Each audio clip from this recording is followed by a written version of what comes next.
1, 2, 3, 4. If I were a fish and you caught me, you'd say, look at that fish, shimmering in the sun. Such a rare one, can't believe that you caught one. If I were a fish and you caught me, you'd say, look at that fish, heaviest in the sea. You'd win first prize if you caught me. Why is everybody on the internet so mean? Why is everybody so afraid of what they've never seen? If I was scrolling through and I saw me flopping around and singing my song, I'd say, damn, they're cute and sing along. If I were a rock, you would pick me up and say, that's a nice rock, skippiest on the lake. Plop, plop, plop, I'm the perfect shape. And if I were a sock, you would put me on and say, that's a nice sock, happiest as a pear. I found you, now I'm not scared. Why is everybody on the internet so mean? Why is everybody so afraid of what they've never seen? If I was scrolling through and I saw me flopping around and singing my song, I'd say, damn, they're cute and sing along. How lucky are we of all the fish in the sea? You get to be you, and I get to be me. Just let 'em be me. We're as free as can be to be the youest of you and the meest of me. If I were a fish, do-do-do-do-do-do-do-do. If I were a fish, do-do-do-do-do-do-do-do. If I were a fish, do-do-do-do-do-do-do-do. If I were a fish, do-do-do-do-do-do-do-do. This is the funnest thing I've ever done in my life. Yeah! Welcome back to probably one of the quietest streams we're gonna have in a while. Okay, so does anyone else know what's going on or watching the VOD? I'm attempting to learn Godot, so I have an alternative to art if I need to. No, because I want to. And I have not been able to even touch this for like 3 months. Between going to Norway, prepping to go to Norway, and then being in Norway for like 2 months, and then coming back and having to play catch up. Honestly, it's probably been longer than 3 months. And I know that the last time I touched this, it was I like went through and I commented a bunch of things. So hopefully I can figure out what the freak I'm doing. Howdy, welcome on by. Oh, I have a cat at my feet. Hello. Merv wants to play. Sorry, Merv. I gotta make a game to play. So if we run this, like I know what this is, and it's basically a way. It's like a creature merging thing. So like I can spawn creatures in, and that's working. Oh my god, that's working. I can move them around, and that's working. Make a Merv function. That's your next step. Look in movement manager, idiot. I love myself. Fuck yes. I actually yelled at myself for this. My next step was making a merge function. That's right. I had everything done up to that point.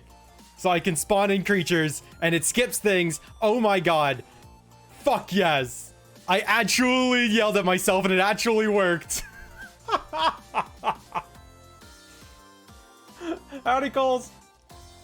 Oh my gosh. Okay, movement manager.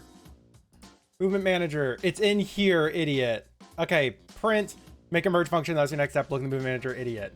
Merge, make a merge function. Fuck yes. Okay. So I know what my next step is. Now I just need to learn what the fuck I'm doing so that I can do that next step. Okay. So yeah, this is a great stream to just listen along to, because I don't know what I'm doing, and it's gonna be excellent background noise. I will talk to myself constantly as I am solving this. Okay, So whenever we drop a creature, we get the information of what node we dropped them into. We replace the indexes so that we know where we came from and where I went to. So that way I save that information so I don't overwrite things later. And if they are the same, can't test properly until merge function replaces the index number. Okay, so this one can't be tested yet. And then this, what is it? So once we make a merge thing, it clears the previous index to a 0, and then we have to make the merge function. So we'll be Rubber Ducky. Thank you all for being my Rubber Ducky today. I'm gonna switch back to work PC audio sometimes. This person's watching Furry making a game instead of working. Come get them. Hopefully you have headphones. All right, so function move creature name equals name. So yeah, that's just moving the thing around. And this, interesting that works.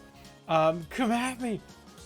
I'm summoning the office hordes. I don't know if it's an office, but I'm summoning the office hordes. It's like, oh no, it's a furry. The area you're trying to drop is both occupied and isn't the same tier as characters, and moves the creature holding back to where it came from. This prevents the creature's variable. This removes the creature name variable and stops it following the cursor. Fair. So yeah, I guess we just have to make the merge function. That's probably just going to be an entirely different script. Like, I can't imagine that being otherwise. Because we have the thing that manages the areas, we have things that manages the creatures, we have the thing that is the first creature. We're going to have to make 4 of these. Fun laugh at them for coding while furry to you. Some of the things that coders listen to work. Oh no. So hi and good morning to you as well. I mean, my morning has been all right. I woke up about 2 hours ago and somehow didn't get out of bed for 45 minutes. So my entire morning was a little bit rushed, I'm gonna be real, but I don't know how that happened either. So I'm just kind of rolling with it today. Revaline's annoyed at me I didn't play with her before I started streaming, but like, you know, yeah, normally I just get out of bed. Normally it's like, all right, I'm awake, maybe 5 minutes max, and then I'm like out of bed. But today was like, you know, 45 minutes later, and I looked at the time and it was 45 minutes. I'm like, what the fuck happened? I didn't like go back to sleep or anything. I don't know. All right, I think in projects. Oh wait, maybe project settings. Do I have? Yep, I have an auto load here. Okay, so we want to make a new one. New creature merger. So this is the thing that will merge creatures together. Yeah, create it. I don't know what that warning is. Oh, that's a capital C. No, fix that. Lowercase c. We're doing lowercase for these things. Keeping all these the same. All right, so now we have creature merger.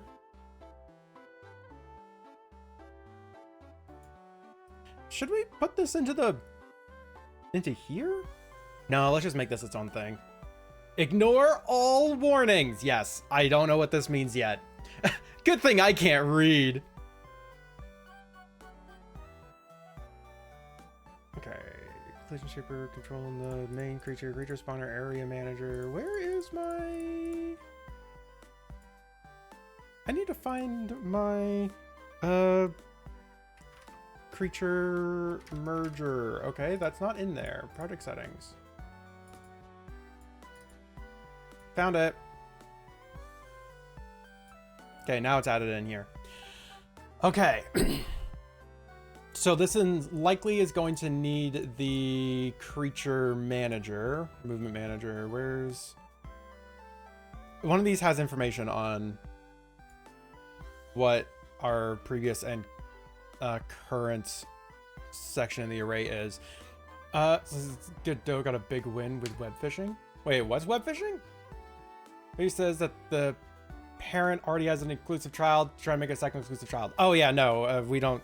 Yeah, that's fair. I didn't even attempt to read it, I'll be honest. Oh, whatever. Where's Godot's favorite children? Only the first one. Okay, so this creates the arrays, and this generates some of the elements in it. God, I labeled everything. I'm not even reading this. I'm just looking at what I did and went, okay, I understand it. Yeah, and this is the creature merge function. Creature spawn. I'm trying to see, where's the one with the index in it? Because I have like an index set that I am referencing.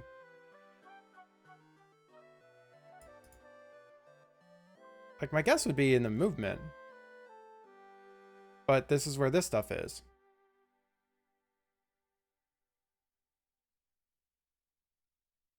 I'm a dog on the internet. No one on the internet knows you're a dog. Stretch your wrist, Zay. Oh, cool. I'll stretch my wrist. Oh, the game web. I forget that game exists. Like, it's so not my vibe of game. But, like, I love that everyone loves it. So, I thought that it was, like, an application that, like, searches the web for information. I'm like, what does Godot have anything to do with that? What? Yep, forgot that that's a game that exists. Yep, but hey, people love the game. Alright. Stretching my wrist right now, so, you know. Everyone, stretch your wrist as well. Stretch your back. You know, stop shrimping. I know you. I heard that crack when you sat up a bit. Drink a bit of water, too. Dehydrated fuck. What are we programming? An attempt at a game. These fish is gay. There's no drop. I say hi. Srame, go arts. Go be dog on the internet. Go take care. Thank you for stopping on by. Hope you're having a lovely day, and I hope you do all the wonderful things you want to do today. You got yourself checked out. Prescribed. Ooh! Fuck yes! Do the thing! Fuck yeah. Dude, I remember when I was first doing the ADHD stuff. Gosh. Yeah, no, that's gonna be a time. Oh, is this the index? Anyways. Oh. Alright, so yeah, what are we programming? So, context. I have never programmed a game before. Yeah, the only reason I'm not shrimping is because I have a standing desk. I've never programmed a game before. This is technically the third attempt, but that's because the very first attempt was me learning Godot, and the second attempt, I scrapped for this because I was doing it so poorly that I needed to redo the whole thing anyway. So this is technically third attempt. The third time, right? I'm learning new things every single time. So I am making a merging title. Just like a simple, like you spawning creatures to get currencies every second. And you can like stack them up to merge them together and make bigger creatures to give you different resources. And that is a crash right now, but I didn't remember what that box on the top was for. So yeah, that's fair. Clear that. We don't need those errors. But yeah, so where I'm at right now is I have the ability to spawn and stuff. So wait, how intuitive is going to be? What I learned so far, I've been interested in picking it up someday. Serame, from what I've gathered, note that I do have some experience in Lua way ages ago and a little bit in Python again ages ago. To say I have experience is to say I've done the bare minimum needed to do anything in those. I have been able to understand what I'm doing. Like, I followed the tutorial on their site for making a 2D game, and at a certain point I was like, why are you telling me stuff that's obvious? Right? That's how Godot feels. Is it felt handholdy. But like that's like how easy this is to get into. So sorry, phlegmy. So yep, that's your answer. I have no idea how it compares to other game engines because I've never done other game engines. Bye, Kingdra. No one gets the Kingdra. Test websites and video games for a living. I probably could test video games for a living with the amount of times that I've been able to. Yep, I've played a game and actually like pointed out stuffs to game devs that actually ended up in the final version. Like I fixed stuffs in the final version. Where the fuck do I have the okay, I have this stuff saved. You know what am I doing? Let's find where I reference the index.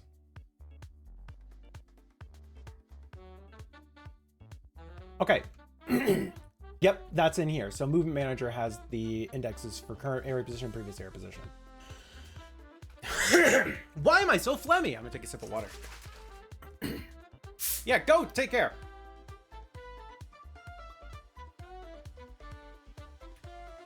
I'm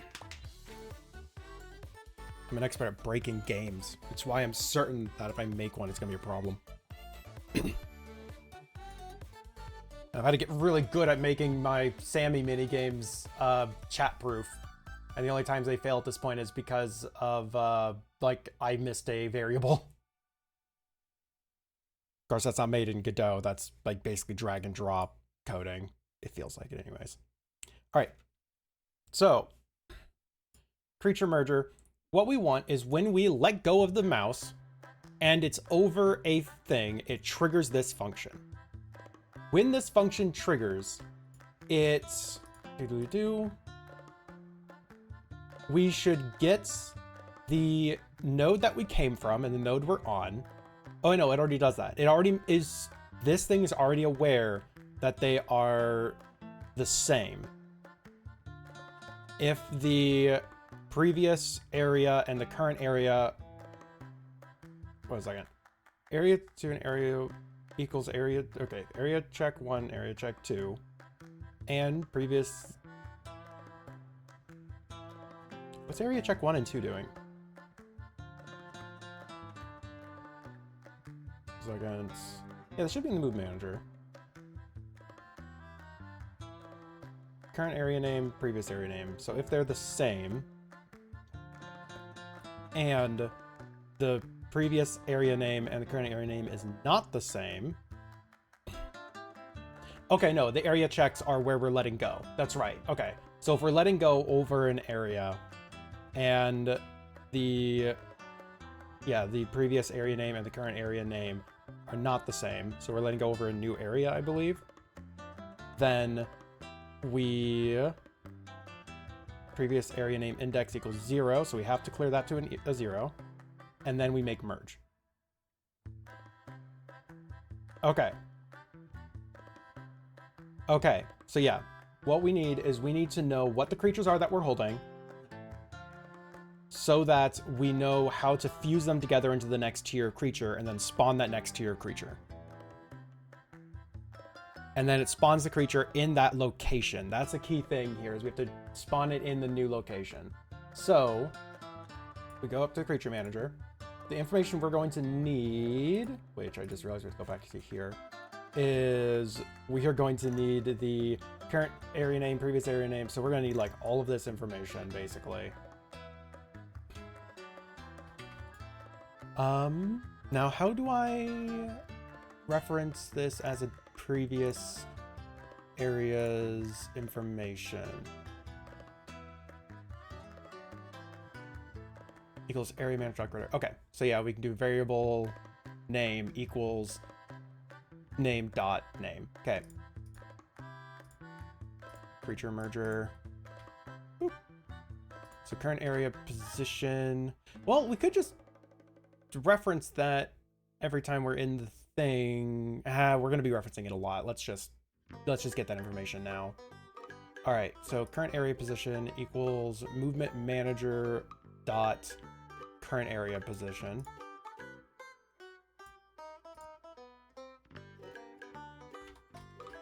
Movement manager dot current area position. Okay, and then we just do that for all of this. Whoop. I also have a new keyboard, and I kind of don't like it. It just feels too small, and it's too clicky, and it's just, So I'm gonna be misclicking a lot.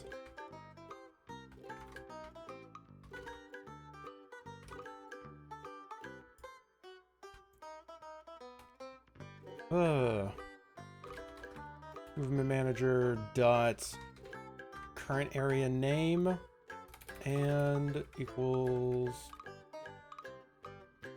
movement manager dot pre-area name. Okay, so now we have that information, so we can just reference it with previous, current, all that stuff. This doesn't, we don't have to call every frame. That's just not needed. Now, whenever, okay, we don't have to call anything when the node enters the tree for the first time. So we just need a function called merge. Yes. Function merge. Does that have to be? Yes, they do. A lot of this is going to be relearning like the little formatting stuffs just to get that to pass. Why? Oh. Prevents a crash. Alright. So now that we have the merge thing, we have the information that we need, right? This information was provided for us. I wonder if we can actually build that right into here. Like, we could... drop creature node. Okay, no, we actually do have the node in here, so we could make this, like, merge node. So that way we can pass the node information over directly. So that actually would be kind of nice. Yeah.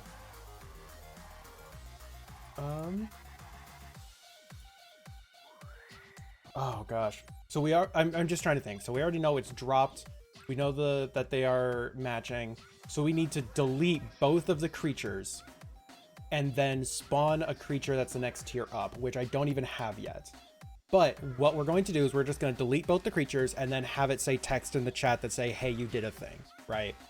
So here, we're just print,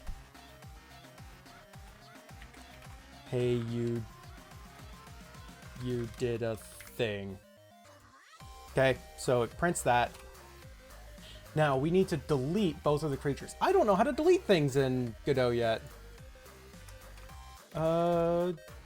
Delete. Like, wait, what is this? What is the terminology for this again?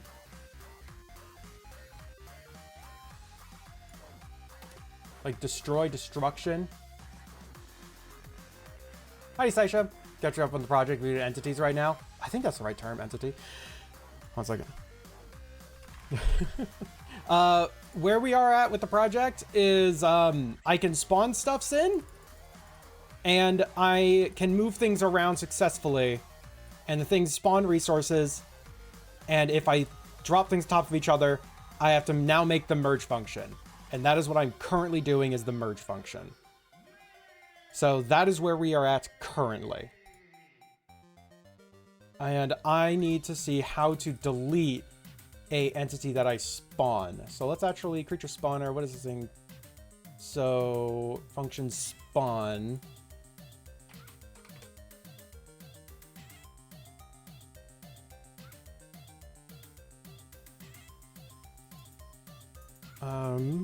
How to delete a spawned monster in Godot.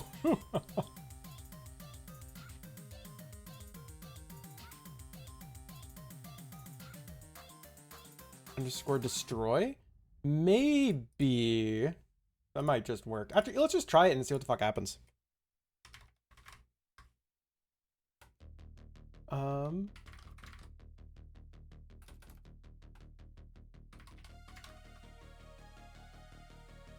Oh, destroy turned blue. It's not found in base self. 1 second. What was it? I think it was alt click? Yeah, no, so that one doesn't exist. It might be name underscore destroy. Yeah, because we have function spawn value, and this is the what spawns the stuffs in, and that I believe is like one that exists. Yeah, because I didn't create the spawn function. This is where it's moving in, this is how it's placing it and everything. So Yeah, so it would turn a light blue, not dark blue like we had it. I have no idea. I don't think it's Q free. Here, I have a quick thing on the Godot thing.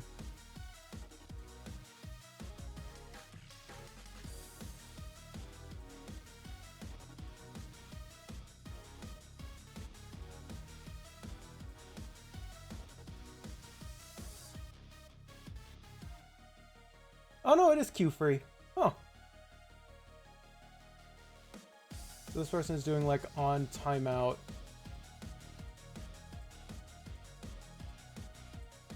Wait a second. No, this thing...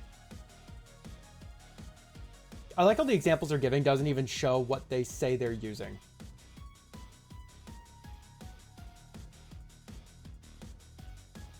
Add child, spawn position, yep. Function, on the animation finish, spawn jack on instance, add child spawn, and then it... Huh. Yeah, they're not even showing how to do the thing. Okay, but now I know that Q free is a thing. Literally, I am brand new to this stuff, so...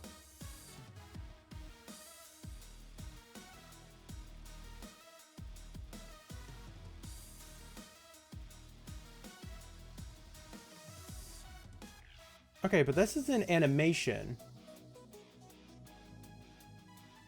Godot's thwarted you a bunch, so similar boat. And the fact that I'm like so new at this, it really feels good because it's like I don't have a lot of previous experience to like get things wrong. Howdy, Marcus. Oh yeah, Saisha, I wanted to say, I saw that you posted in the server that you're working on a racetrack. I didn't watch the clip yet. I didn't watch what you had posted in there. I just saw that you had done the thing. And that is exciting, and I'm very curious to see where that goes. I wanted to say that, like, I woke up, so I got out of bed so late this morning that I didn't get a chance to, like, catch up with anything in the server. So I saw that, but I didn't get to react to it.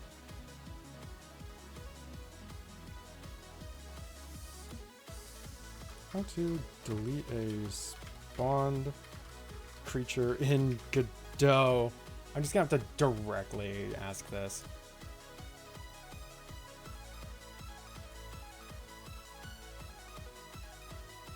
The node you call Q free, i.e. orb.q free, or delete free from memory the orb. Okay, so it's like creature.q free. That makes more sense. 37 months! Oh my gosh! Thank you so much, Tio, for all the support. And enjoy all the new emotes that you have. Okay, so we need to get the creature name. We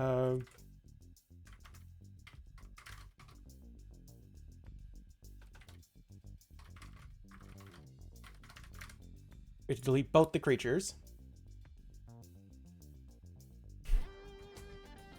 I just want to use one of these because I've been really, really liking the gun emote.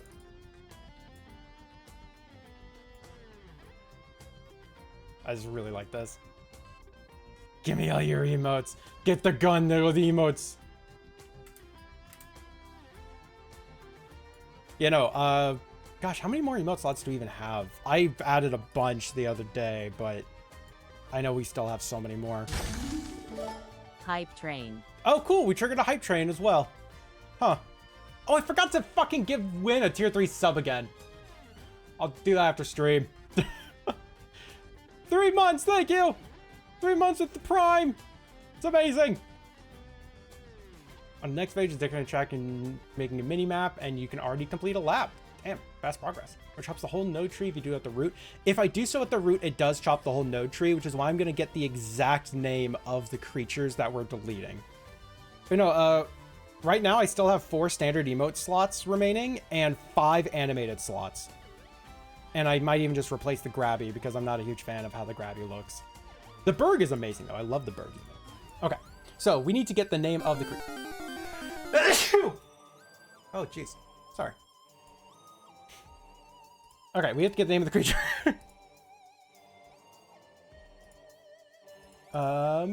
Movement manager. So we need to get the name of the creature in this.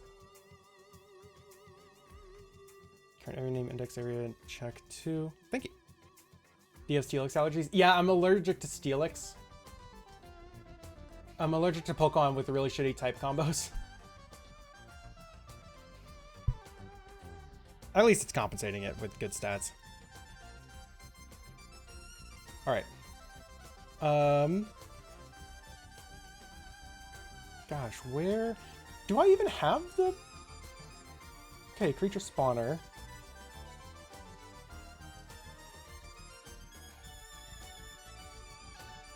Yep, so we make a child creature base. So this is the base tier creature inside the grid.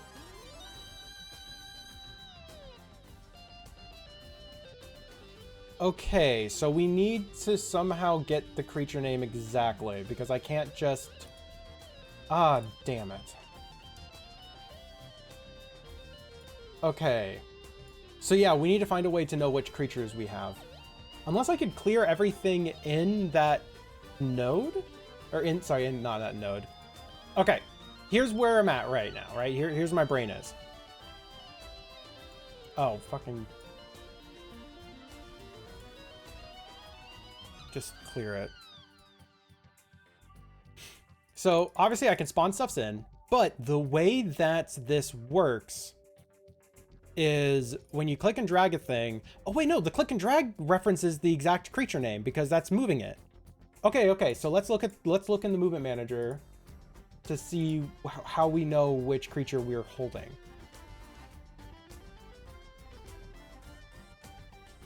Move creature name equals... Thanks. Silk melt shavings are a pair for winter sheen, which carry allergens. Imagine being allergic to just like metal dust. Creatures are stops when following the cursor. Creature, move creature name. So function move creature. Where's this? Where'd I put this? Is this the whole thing? That seems weird. Howdy! To having shards of metal in your lungs. It's a snake. How does a Steelix shed? Violently is how it sheds. Ooh, that was actual aluminum? Ooh, that's bad. I mean, to be fair, that Wizard of Oz movie also, basically, they had to drug Dorothy to keep her acting. Like, the dog was treated better than Dorothy. So, that kind of makes sense. The Tin Man nearly died on the filming of it. Sorry. Omeromer? Omeromer. A Twitch replacement mod guns dumb as much as I said that, not that.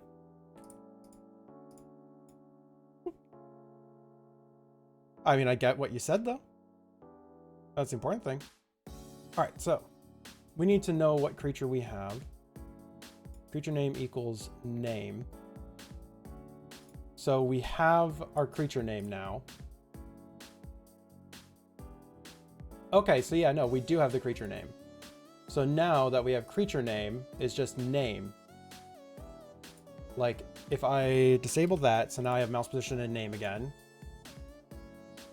Omer. And that works. Yeah, so it's creature 1, and if I spawn a few more, creature 3. Oh, it doesn't say what my position is, which is a little odd. Oh no, it does say it. Oh, and then it's not creature 1 or creature 3, it's like node 2D at 2. Although, why is it naming creatures that? It shouldn't be doing that. Creature spawner.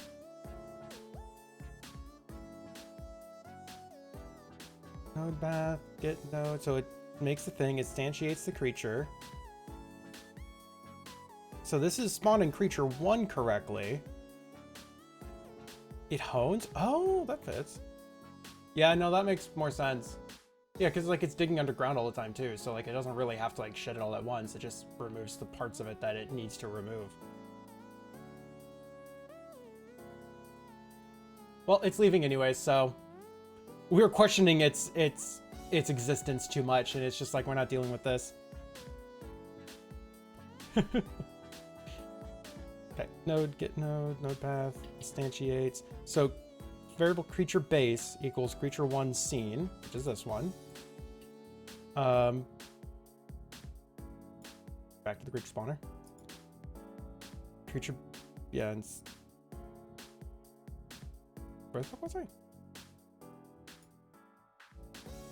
Yeah, spawns creature at node, puts the node we just made into the grid, but how do we name it? How does the... Okay, one second. How does instantiate name it? Visual Steelix Anatomy. Yeah, right. To be fair, if I showed up in a room and everyone was asking me, like, how do lungs work? Like, do you just kind of like, is it just touching the air all the time and just pull it? How's that, like, how does that function? And just like they start Google searching, like, how do lungs work just because they don't know how my lungs work? I might dip out of that room too. Or I might look it up because I'm actually kind of curious. I think that is just osmosis, isn't it? That's really bizarre to think about it.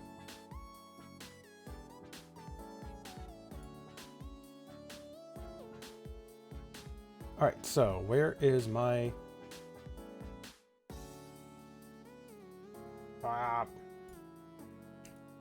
How to...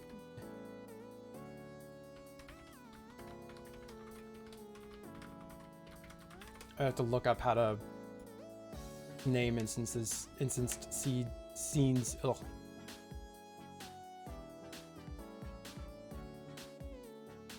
Trying to print the node reference. If you want the node's name, try print when instance name instead. Properly rather than using set and instance name dot.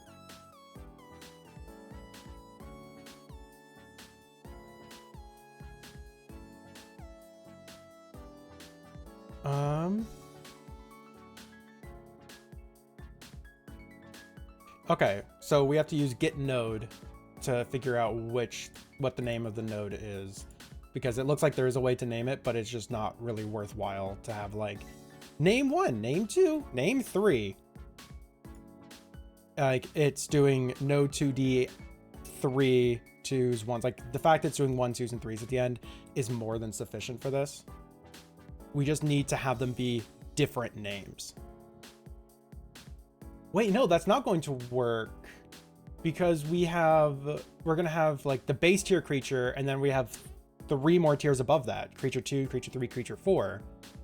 So when we're spawning the first tier, we just want to spawn base. So it would be base 1, base 2, base 3.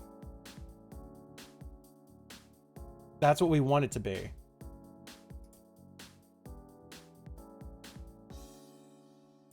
Is a creature 1 scene we established above. So we established the scene here, and then it makes it. So we find where in the array 0 is and saves as the index variable. Yep. A number, we're telling it to make a variable for the node path and as the index to the end. Find node's path as a node properly. Instantiate creates the creature 1 scene we established above. Okay, so this is what makes a scene, but we need to name the scene properly. Spawns creature at the node, puts the node we just made into the grid, puts the node in coordinates open found above, removes the creature level resource from the resource manager, finds the location of the index and changes it to a 1, there's a 0 in the array. So this isn't naming it at all. Got it. Only the first time it spawns it does it, name it creature 1. Well, why is it even doing that? Because it's creature underscore 1. Okay. Yeah, why is it? Where's the name creature where's creature 1 coming from? Like creature 1 scene. So we're preloading creature 1. That's totally fine. But we're not naming it creature 1 scene. Where's the name creature 1 coming from? Because we're seeing the name of the node is literally just creature 1. Like it's spawning it as creature, I guess, and then putting a 1 on it because it's the first one that it's spawning. But then where's the 2s and 3s coming from? A number index of something node path adds the index to the end. Making a variable for node path and adds the index to the end. Is 0 in the array? 0 meaning empty space. Yep.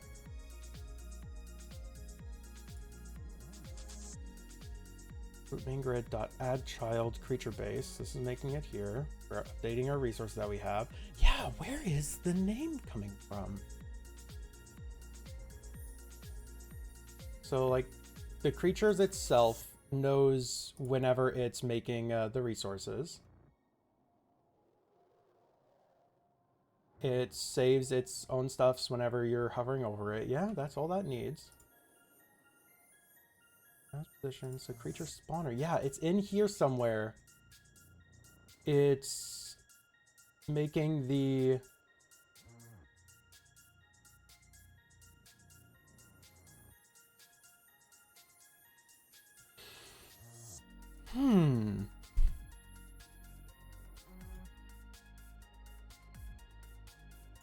Node course of the node we just found above. Removes the creature level resources. Resource manager finds the location of index grid array, changes to a 1. Oh fuck, how do I do this? I remember there's a way to like put a break in here. Yeah, sure. I think that's it. Okay.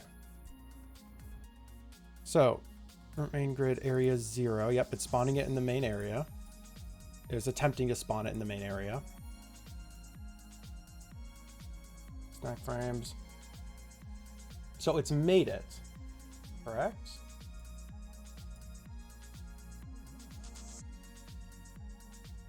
No, we stopped it as it's making it.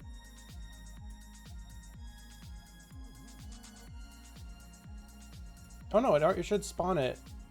Creature based opposition. There's no deposition. Spawn creature at this node. Yep, so it's saying, hey, spawn in here. And okay, so this puts it into the grid.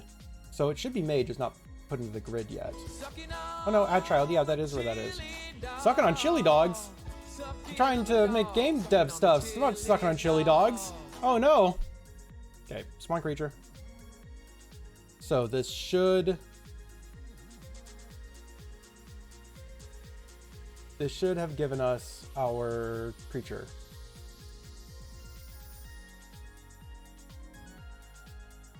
Where's our creature? Is that the collision shape 2D?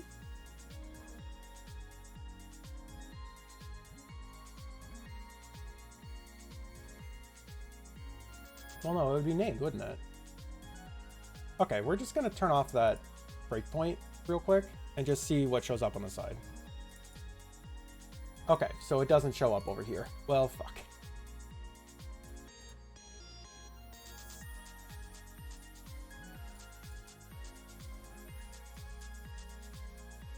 Yep, we have all the areas. Oh, it's down here. Found it. Okay. So let's stop that. Let's put a breakpoint in here. We run it, we spawn it, it stops. So creature 1. Yep, it's named creature 1. So we have the creature now. And of course, it was spawned over here, but maybe we can work our way back up through this. Line 17, breakpoint. Yep, the node path, it's placed in area 0. Spawn button up. So this is when we lift up the button. It triggered this. Oh no. Creature spawner dot spawn 1 spawns a creature level 1. Okay, so creature spawner spawns a creature level 1. Spawn value. So it's spawning a level 1. And it's not using value anywhere else except, yep, to reduce the amount of money you have by 1 because it only costs 1. I did it that way so I can change that value later if I need to, because we're just doing testing. We want to be 1, so you get another 1. You get the ability to make another 1 instantly. Take a sip.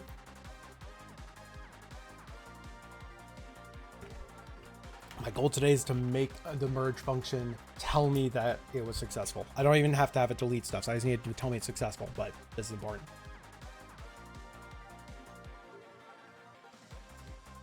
Okay, so function ready variable random instance name instance.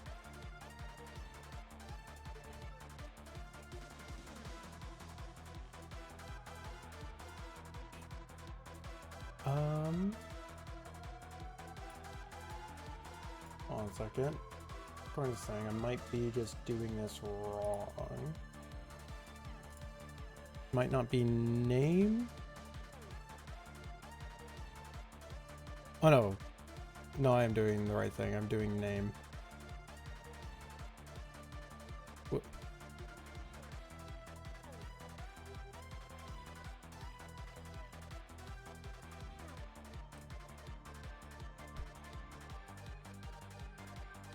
Oof.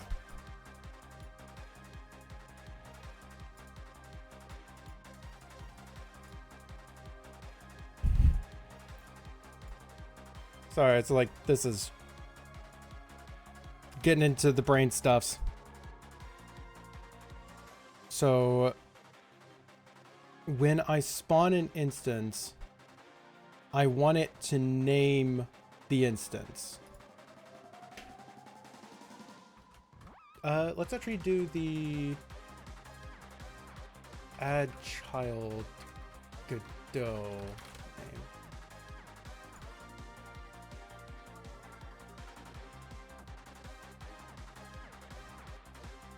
Yep, okay, so this one is saying the exact issue that I'm having.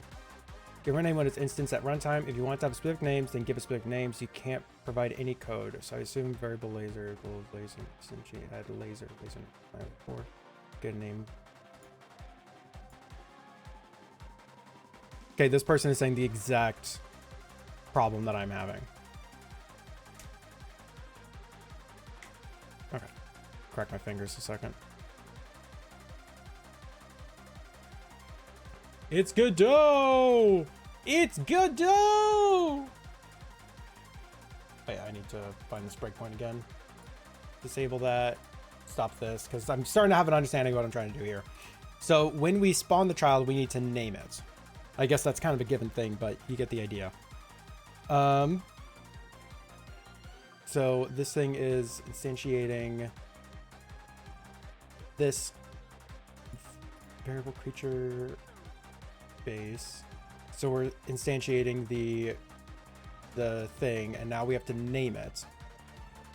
So we're adding a child into this thing, and whoops, go back.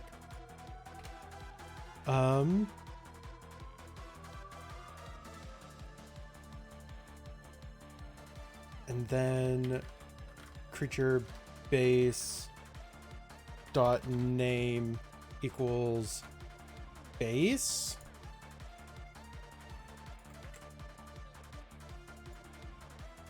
See if that works. Yep. I am with child. Creature base should be the name, but it's not though. That's not actually the name of it. Its name is creature 1. I guess variable creature name equals creature 1 scene dot instantiate, but this shouldn't, like, the name creature 1 doesn't show up anywhere. Like here, let me show you.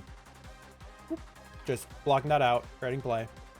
My day's been well. I kind of woke up and was in bed for like 45 minutes, so I was a little bit of a rush to get started. So like we're spawning this here, and if I move this around, you'll see creature 1, right? This is the location of it, and this is the name. Creature 1 isn't anywhere here. Like creature 1 scene, sure. Creature underscore 1. But why isn't it creature 1 scene everywhere? And it's not creature base. The name of the node is creature 1. And if I spawn another one, spawn, and I move the second one, it's node 2D at, so it's at node 2D at 2, right? So I'm not naming these currently. Now, like, I would understand if it's like creature is somewhere and it's the first creature, but then it's not using creature as the basis for the second one. So class name creature 1. Fuck, I forgot what the word class name means at this point. I don't know. It's trigonometry 3. Just with Dr. Wilson. But like, just curious what'll happen if I do this. So like, it's base. Yep, it's base. And this one's base 2. Well, now it's fucking doing the name thing. So like, let's... So we should have 25. Yep, base 25. Okay, then we're good. Like, that's what I'm looking for, is literally base name. That is exactly what I'm looking for. Like verbatim. I'm not looking for anything else. That is what I wanted to do. Because I don't want to be creature 1, 2, 3, 4, because they're gonna be different tiers of stuffs. So this one is the base creature. And when you merge the base creatures together, you get a like, you know, tier 1 creature. How's the game going? Technically it exists. What code is printing the name in the log there? Is it getting class name or eternal string name you're giving it? All right, good. Yeah, it's like, I've changed the name here. It seems like it's done it. Where it is doing that is right here. So print mouse position name. So it's printing the name of the thing that we're grabbing. No, that's not available right here, but yeah, this is running in the move manager. It's getting the name of the thing that's triggering move creature, and move creature is not in here. Trying to remember where the fuck move creature is. Isn't there a way to just like click on this and be like, hey, yo, bring me here?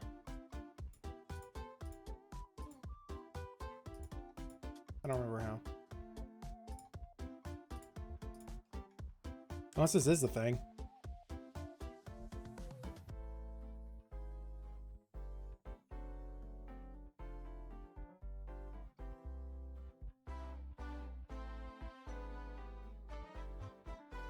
I feel like I've done something wrong with the names. But like, this is pulling the name as I'm looking for it. Visual Studio, you can right click the function, select final references.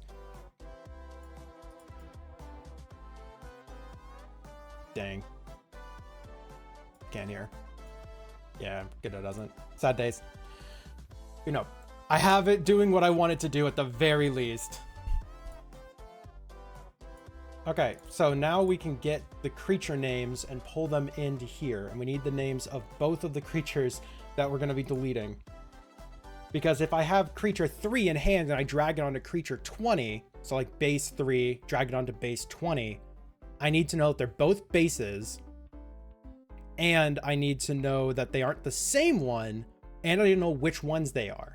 I guess I can do the second two at the same time, but I need to know that I have base 3 and base 20 that I'm putting on top of each other. So I know to delete base 3 and base 20, and I'm not deleting base 0, base 1, right? Or I'm deleting base 0 twice or something like that. It would be base 1 twice because there's no base 0. So, yeah, we need to get that information.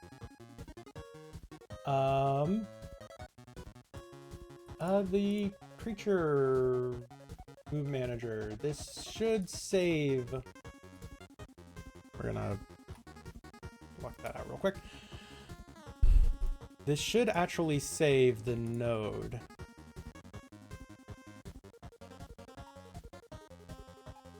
Yeah, variable creature name. Is this and creature name? Left mouse click, trigger drop. So it finds the creature. We get the node path, and we trigger drop creature node. Yep. If creature name, only creature name variable stored, it will only if there's a creature name variable stored, it will move a creature.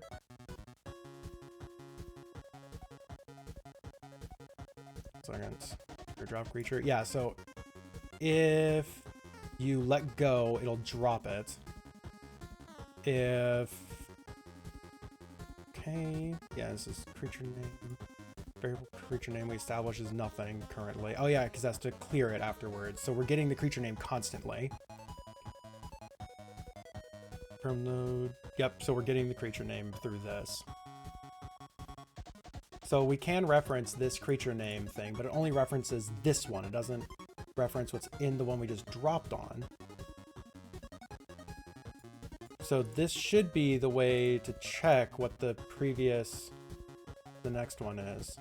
You were hovering and get the number for it. Looks at the area we originally came from and moves the text area from it. That's better. Can't test properly until merge may replace the index number.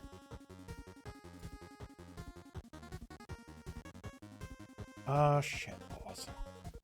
Yeah, I don't have a way. Yeah, I don't have a way to see what the creature was that we're hovered over right now. That's going to be important here.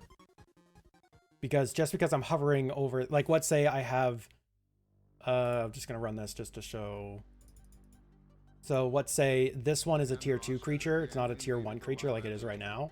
If I'm hovering over it and I let go, I need to know what's in that area, not just what I'm holding. Right now, I only am tracking what I'm holding. And then it tracks if these are different areas and it moves it to the new location. So what I need to do... Oh, wait. Why is that saying the merge function thing is like stuck on for this guy? We'll fix that later. Right now, I'm still collecting information on how to do this. Like, let's get the merge function working before I try and find out why when I attempt to merge in a way that will never ever function, it's not merging, right? Move this mouse out of the way. All right. So yeah, we need... Oh no, this is the name index. Oh no, wait, no. This is replacing the area, not the name. Yeah, this is replacing the area of the thing we're hovering over. Wait, what's the position? Oh, okay, I'm saving the position and I'm saving the area because that is the information relevant to placing the things on the right stuffs. Slash append. What's that mean? What's slash append mean? And this is why I can't do a multi-stream in this, because it will be me rambling and pretty much be you telling me how to do this instead of you doing your own stuff.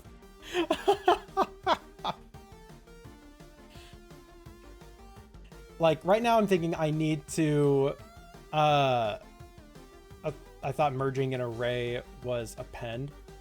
I'm not trying to merge an array.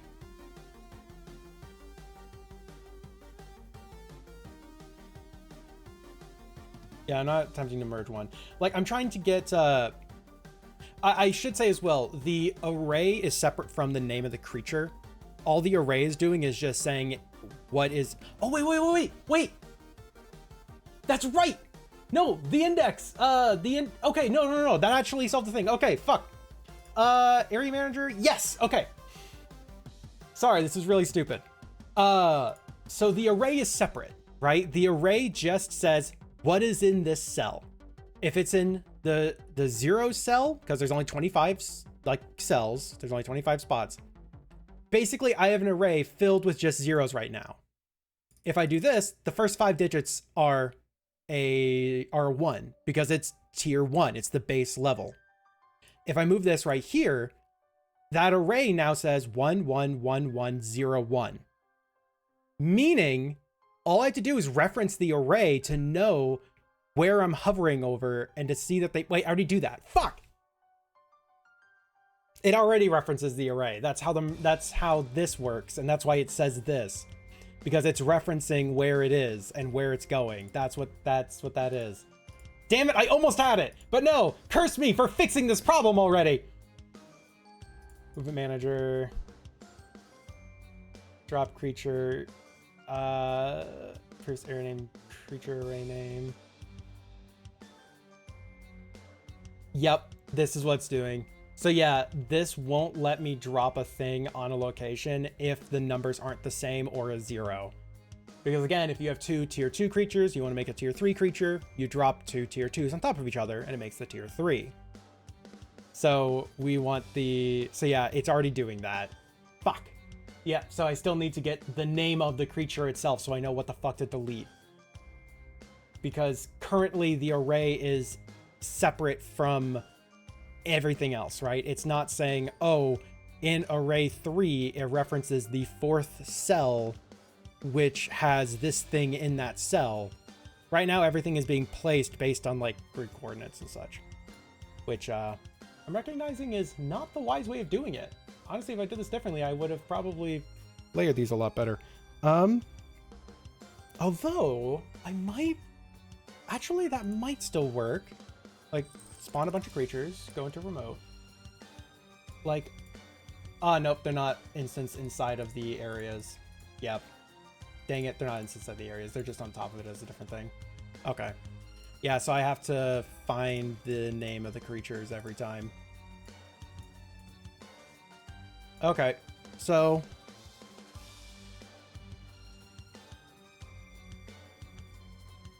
creature area entered...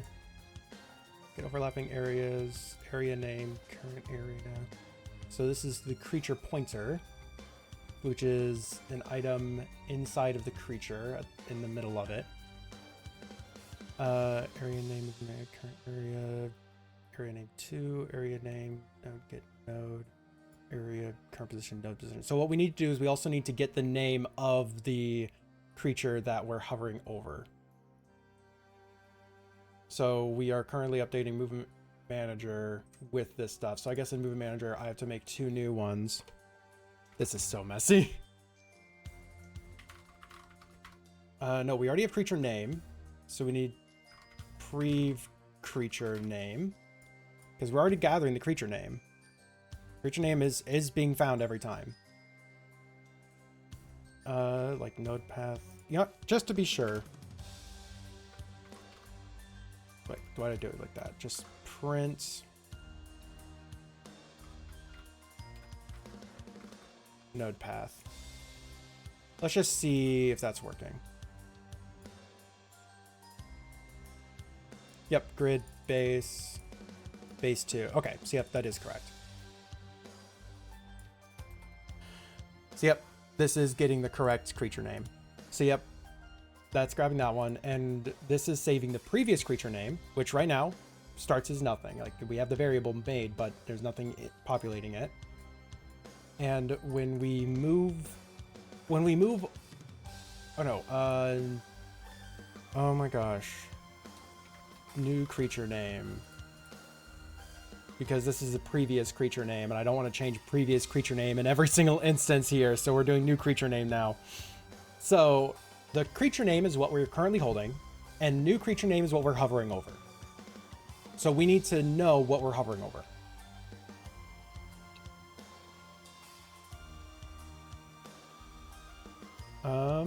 So we need to see mouse position, get people to get mouse position. If it was released, then we trigger the drop creature. If creature name only has a creature name variable stored, it will move the creature. Yep, that's fair. Node path, creature name finds creature, variable get node path. Offset creature move the cursor. Yep. Function drop creature. So this one checks where we're hovering over, and we need to get where we're hovering over. So area checks to see if the thing is a valid location to drop. Looks the area hovered over and gets a number from it. Looks the area originally came from, moves the text area from it. Okay, so now that we know the area, we need to figure out how to know what creature we just hovered over. I wonder if we can do that with the pointer system, because on creature area 2D input event, so that's whenever we click on a thing, but we want whenever we hover over something, we are getting the new thing. So on the creature pointer area entered area, if we do creature pointer interacting with get overlapping areas, current areas, movement manager, current area 0 done name, new area name, movement manager, new area name 2, get node, new area name 2, and then this updates where the node position that we are just hovering over is. We need to get the creature name that we're hovering over. So this is getting us the grid information, but that's getting us the area that we are. So new area name, this is getting us, and this is, so variable, 1 second, current area gets all the overlapping areas. Yep. Manager equals current area name equals current area 0 dot name. I don't know why that's a thing. I didn't label. I didn't comment this one. I don't know what's going on here.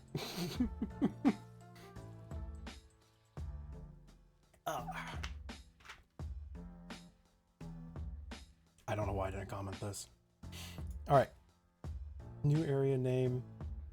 So this is the current area of where we're currently hovering over. current area name. So we're getting the name of where we're currently hovering over. And then new area name. Okay, so we're getting the name of the thing we're currently hovering over, and we're putting that into the movement manager. Current area position equals node dot position. So our current position is the area that we're hovering over at any one time with this. But since we know that node position, I wonder how best we can do to find what's in it. Like we have in the creature thing, an area 2D, collision shape 2D, pointer collision. Let's actually see print current area. Let's just see what it says here.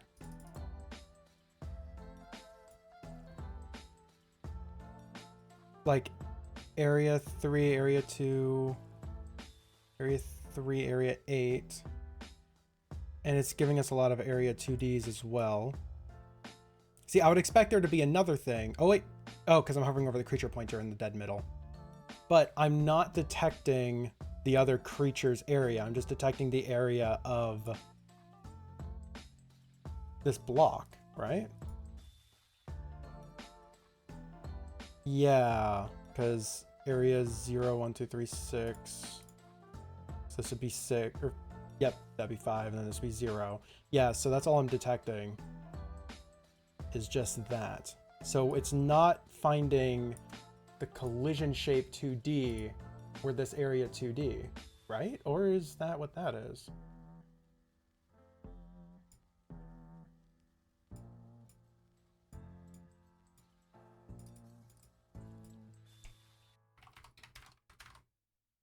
I'm just gonna test this real quick.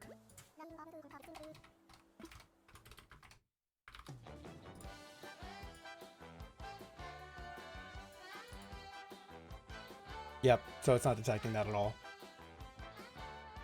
It's detecting the creature pointers. But I believe... Nope, those are on... Those... yeah, they're on the same layer. Is these area 2Ds... They're on a technical collision layer 1 and 2.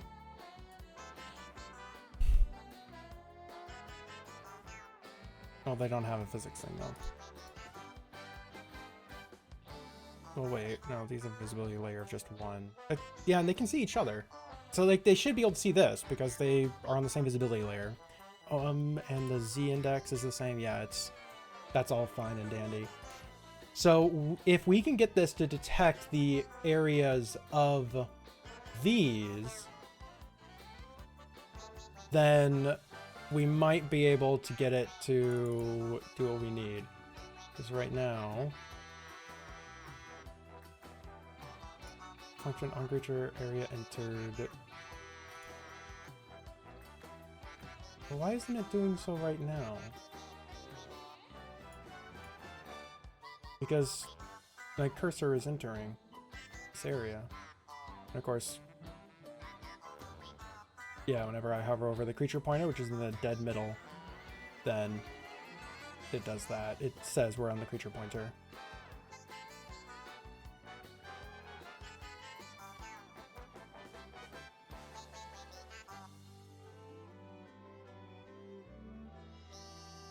Yep, okay.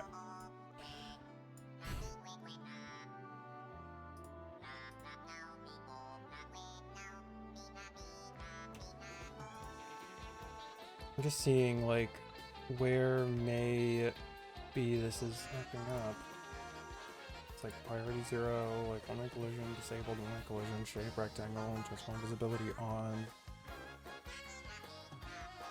It's like there's nothing here that says it shouldn't be able to interact with things.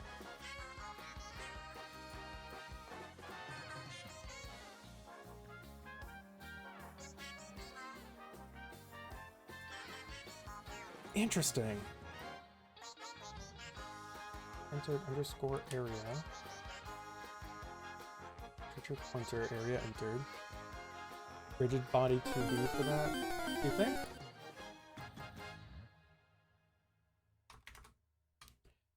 Like, I'm currently detecting things without the rigid body, though. I'm just using an area 2D node.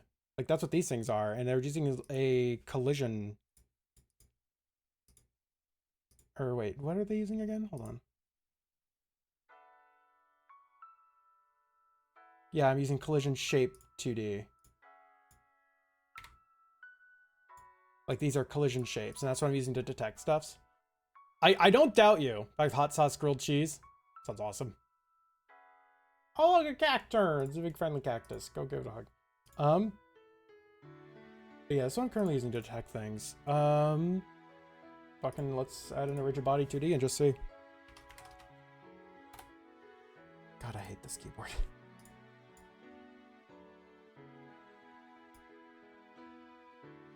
Poke le cactus.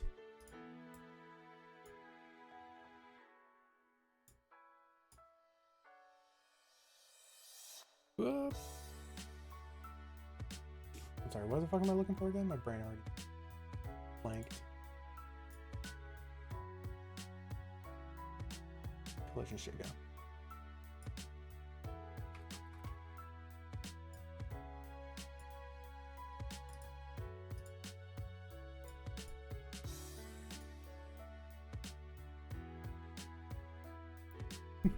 Pass it on.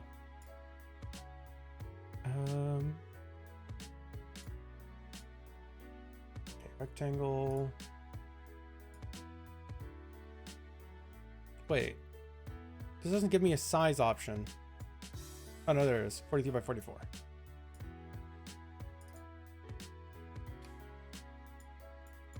God, I hate this keyboard.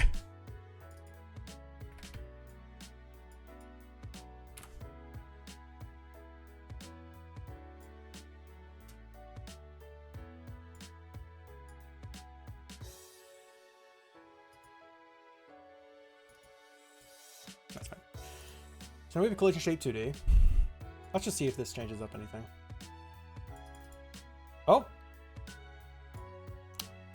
Huh. I feel like that's not supposed to happen.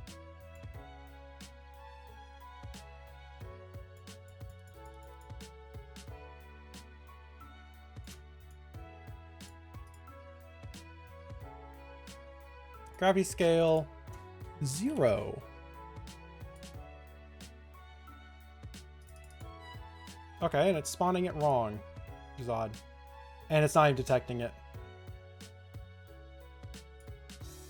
So it's not even detecting it as an area. Solvent contact monitor in the rigid body 2D.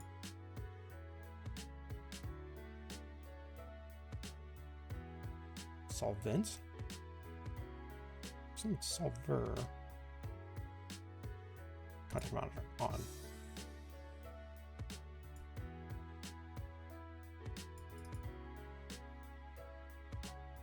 Well, it's not dropping, but that's probably what you were trying to fix there. Yeah, you're probably dealing with one that's in French. That's my guess. But I figured it out. So the thing is that it's not detecting it.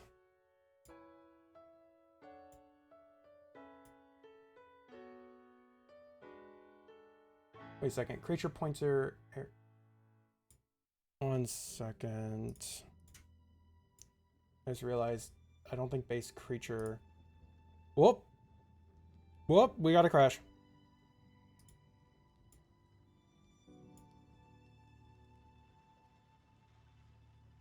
Why did this crash? Well, get an expression on base null instance. Okay. So I can't have that have a collision layer on 1.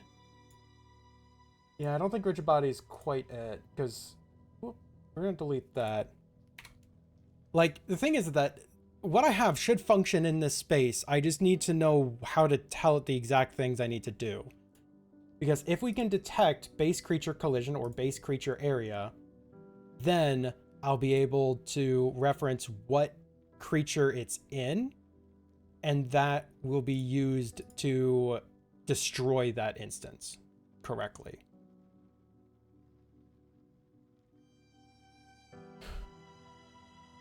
So we just need to know, and I like right now we're detecting creature, you know, the creature pointer, but the creature pointer doesn't, like, we're not always hovering over it. Creature pointer should only be in the dead middle. And currently creature pointer is only detecting the areas that we're over. Area entered underscore area, current area, overlapping areas. What if I just move this up here? I'm actually kind of curious. Turn on these layers. Is that actually gonna work? Nope. It crashed here this time. Array size 2. Yep, there's 2 things in the array. Oh, because we're trying to write 2 things to... I think.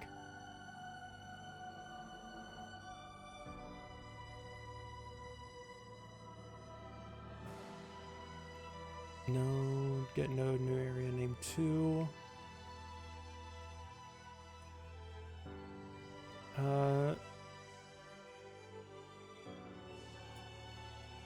Okay, and this one is an area 2D on main.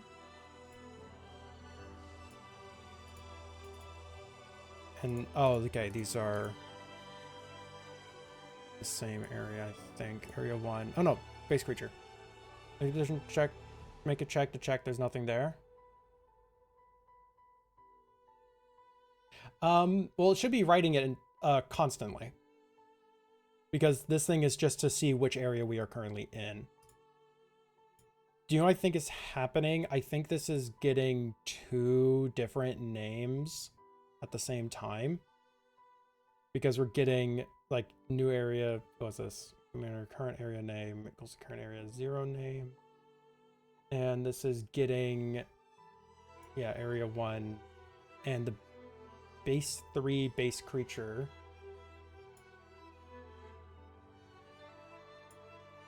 I think it's just because we're getting both of them at the same time, and that's the problem. Like, I think I need to...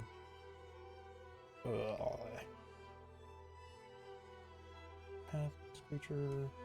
Yep, so this is getting base 3 base creature. So the pointer is getting the base creature and the area underneath, and we don't want it to do that. We only want it to get the... Well, we want it to get both of them, I guess. We don't want it to get its own base creature. That's the problem. We need it to... Well, no, actually, hold on. Did we grab 4 or... Okay, we grabbed the 3rd one and move that over the 2nd one. So we were... Yep, so we sent through node position information on 2 separate things we didn't want. We got our own base creature and the area underneath us. We don't want to get our own, we just want to get the base creature that we're trying to hover over.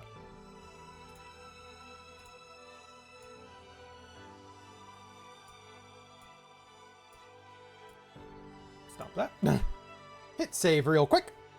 Okay.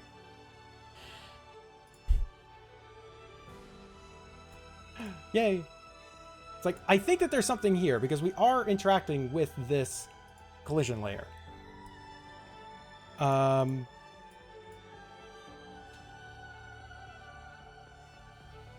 It's like, and we want to interact with the other ones. Now this one, we're just getting the, oh gosh. Yeah, we're getting all the overlapping areas that we're involved with.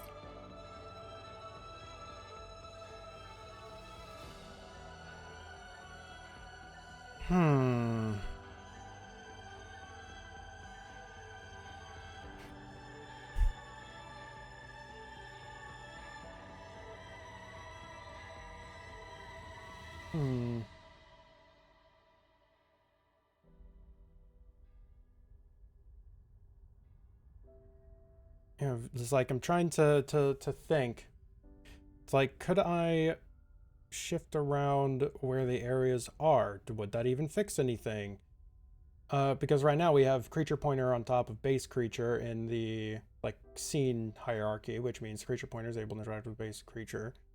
But now we have them at different layers stuffs. I put those back over here. What does that do again? Okay, that just crashes it on spawn. Got it.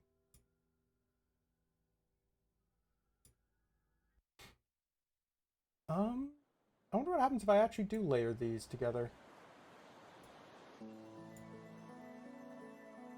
Like, I wonder what that does. Okay, well, that crashes it.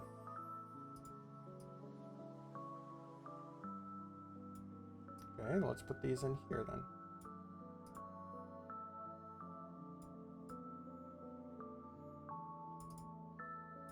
Okay, that crashes it.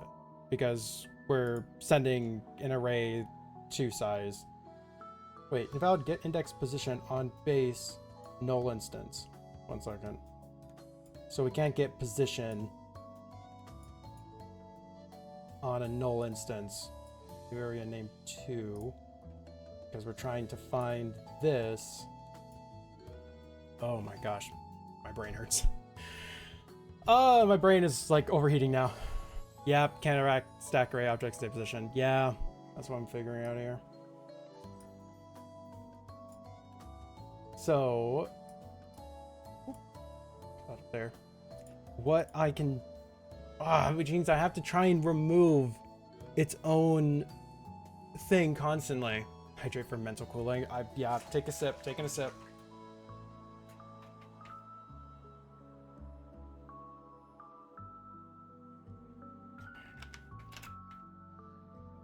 Spawn a new array, every array, and then have the object stack in the new array.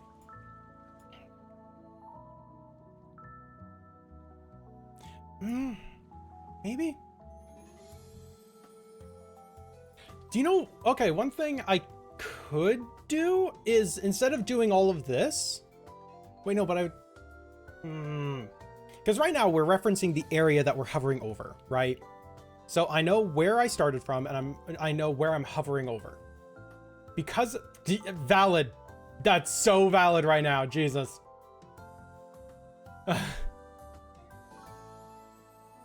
But yeah, because I know what I'm hovering over and oh gosh, the area that I'm hovering over, I know where that is.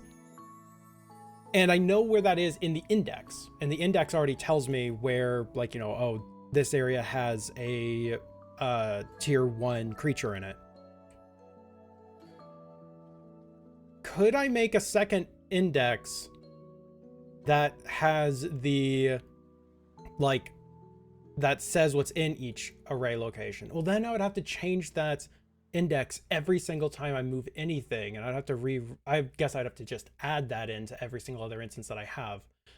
Or I wonder if I can get it to do it itself. Like, whenever it detects a change in the index, it can automatically update a thing with what's put there. Well, then I have to still tell it what to update and how.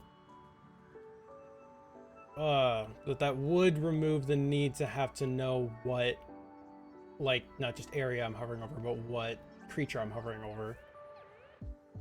I'm not liking that. I'm not liking the sound of that, actually. The more I think of that, the less I like the sound of that. You gotta tell it everything. Yeah, I know. I know I gotta tell it everything. I just know that there's a more nuanced way of doing this than making a whole nother array and have to juggle all this information between multiple different... It's like every time I want to add another array like that, it's trying to remember that there's another room and I have to yell every instruction to everyone in every single room. It's like, if I accidentally forget a room to yell into, then everything gets thrown off. So it's like I have to be very cognizant of making stuff like that even more complicated than it really has any reason to be. Like, theoretically, if I make a function that whenever there's a change in the array, it'll check through the array for all the items in it and make sure it's all updated, or it'll get the information that just changed the array and use that to update the other array and keep them in tandem with each other. But I don't think that's worth the time to try and figure out versus collision layer. Collision layer, tell me thing. Tell me what you are, collision layer.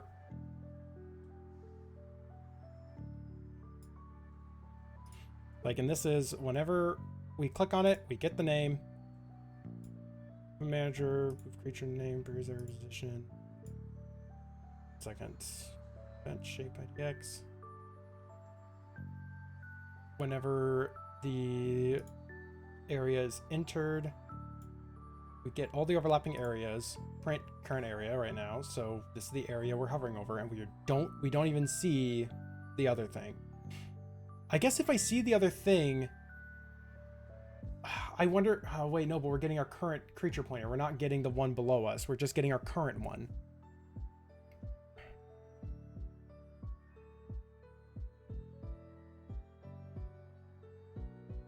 And I need the creature. And remember, the creature pointer is literally a tiny area in the very middle of the circle. For the purpose of when you're dragging it around, you can drag it directly. Like you have to kind of drag it onto a specific one to merge with that one. I wanted that to be precise so you don't accidentally flub and you merge with the wrong one that you didn't want to for some reason. So I can't have it just detect the creature pointers. If we're already detecting if there is something in the area because the index has the 1 in it, in this instance just a 1 in it, but we don't have the ability to know what creature is there. We just know what tier of creature it is.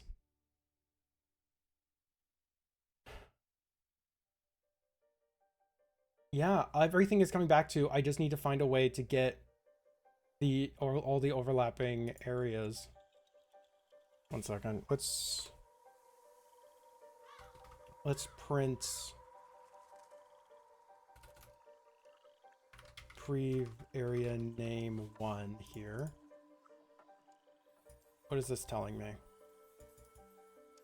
Yep, on spawn. It's just telling me where the previous area was. That's the area. The areas don't know what's in them. Can I make them know what's in them?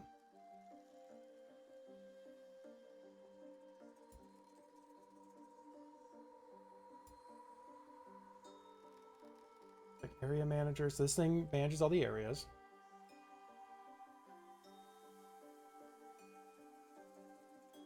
Oh yeah, I have a debug color.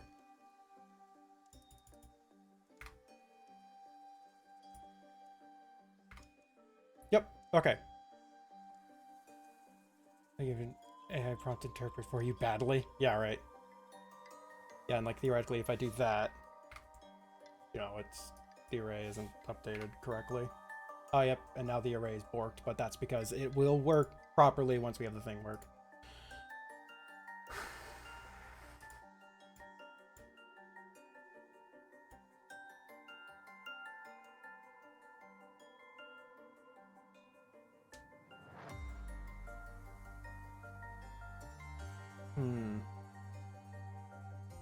Currently, area manager just knows this stuff.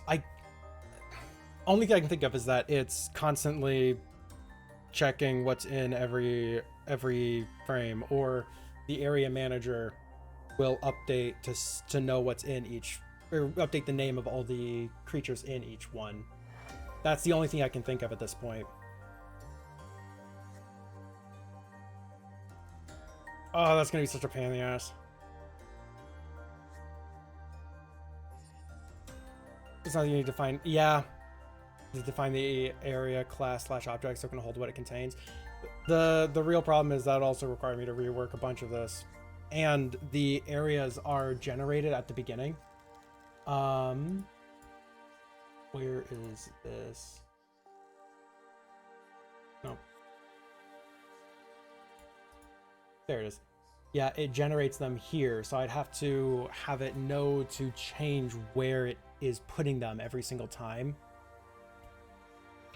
And then I'd have to change up how, like, where it's putting all of them every time.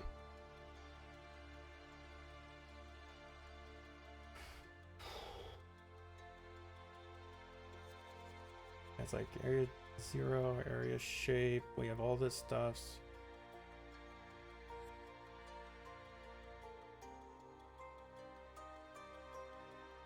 It's like the movement manager. Oh, could I put this easily into here?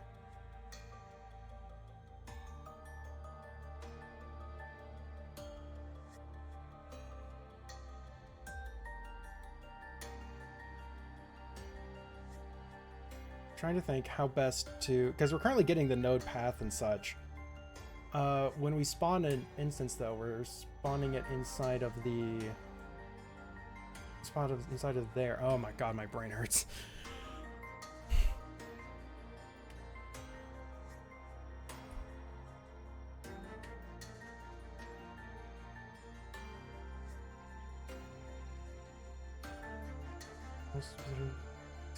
Creature move with the cursor. So this is from moving a creature on spawn, though. Can I get to spawn it inside of it?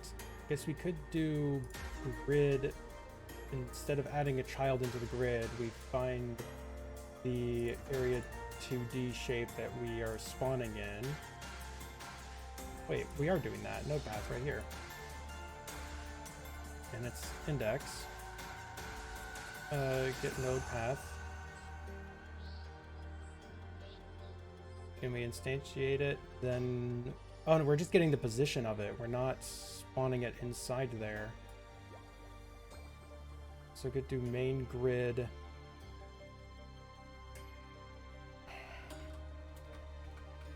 Node path. But not child. I don't know if that would even work. Or no, wait. No, it would just be node. Oh, fuck it. Let's see what happens. It failed. Node path grid area 0. I tried spawning it inside of area 0. So root main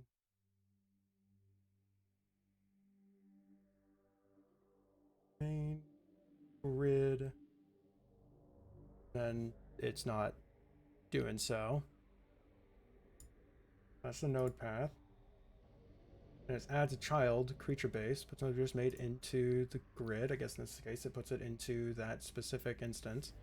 Here, let's run this again. Remote. So we have grid and we have area 0 right here. So like area 0 exists.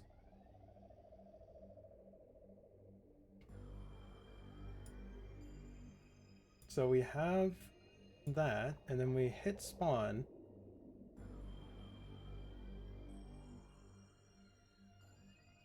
It should instantiate it inside of that as a child. So it should be inside of here, right above area 0 in this instance. But it fails.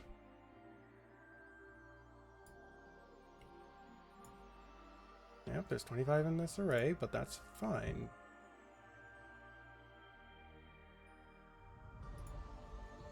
It's the add child in here is where it's having a problem. Do we have to put it inside of this?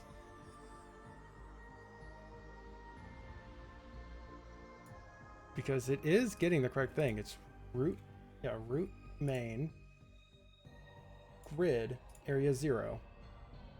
That's the node path that we've gathered.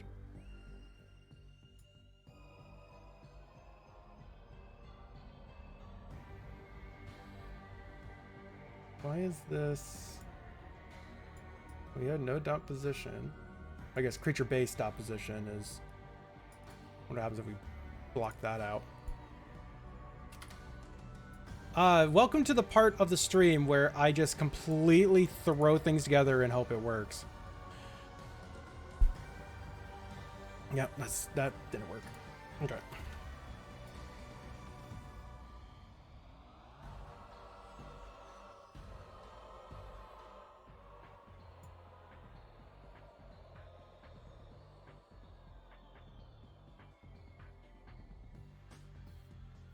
Yeah, this is what's failing.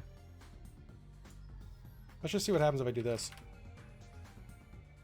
So it'd be putting it into root main. Wait. I don't know if that's actually correct. Because why is that giving us grid? Hold on.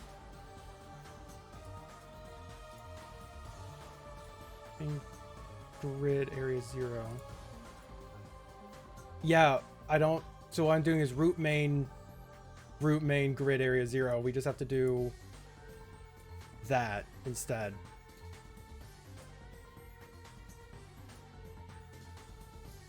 That still failed.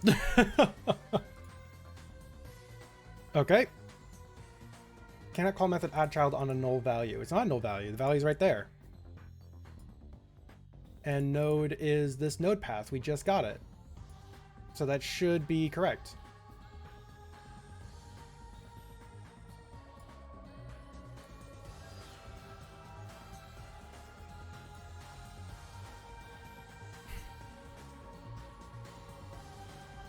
Globals, move yourself, grid array, creature 1 scene. Yeah, and this is the items in that node.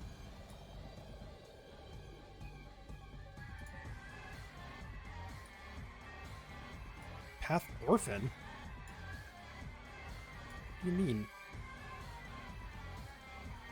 Yeah, this is the correct path. And I just have a texture here just for now. Just so I can see all this stuffs. Yeah, area 0. Add child. It should be putting it in there correctly.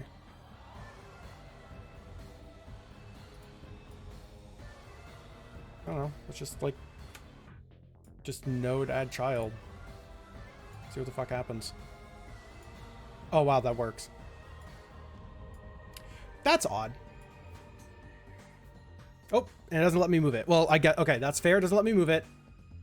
We're still, the movement function hasn't been changed to account for the change in the thing yet. So that's actually valid. That's completely valid. Okay. Now, the problem here is that they aren't changing the name of them. They're still all just base. So that implies that we need to have a tracker for how many times we've clicked on it, because currently they update their own name each time they are... Yeah, they update their name because there's more of them inside that same area. And of course, they're all inside the grid. Now, area 1, but you aren't in the right location. Position 52 pixels. Oh yeah, you would have to be position 0 pixels to be in the very middle. Like if I just change that to 0, does that put it in? Yeah, so we have to change them all to spawn at 0 position. Okay, this is going to be a major rework, but honestly, I think it's needed. Okay, on creature spawner, we're getting the node and we're getting the node position, but I don't think we need to change the actual position of our thing. So, creature-based position, we're just setting that to be blank. What does that do? Okay, that still spawns it over there. So instead of spawning it in the correct area, which is area 1, it's moving it over to area 2.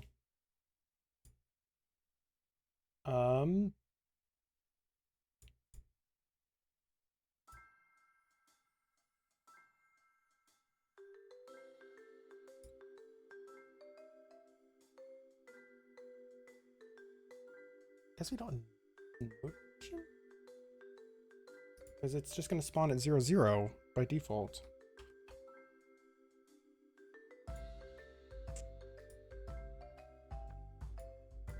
Yeah, it's just going to spawn at 0, 0. Okay. Now, the problem is that we need it to jump between the different areas when we move it. So right now it's spawning correctly. Actually, real quick. And debug button, there's 6 remaining. Yep. Currently working.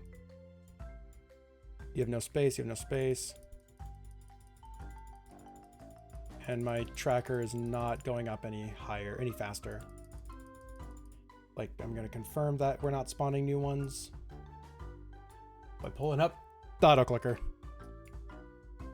What do I have for the button? F7? Yep. So we aren't spawning new instances at all. And just making sure. Oh, we have to tab into this. Yep. everything in our array is filled. Okay. So the spawning works, but we need to change the name of the creatures for every single one that we've spawned. So we're going to need we need a manager now for how many that we've spawned. Okay. Yep, that makes sense.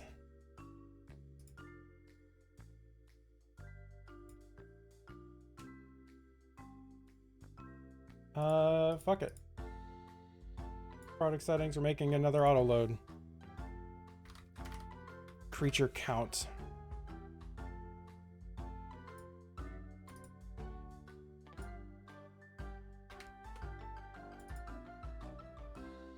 So, yeah, we need...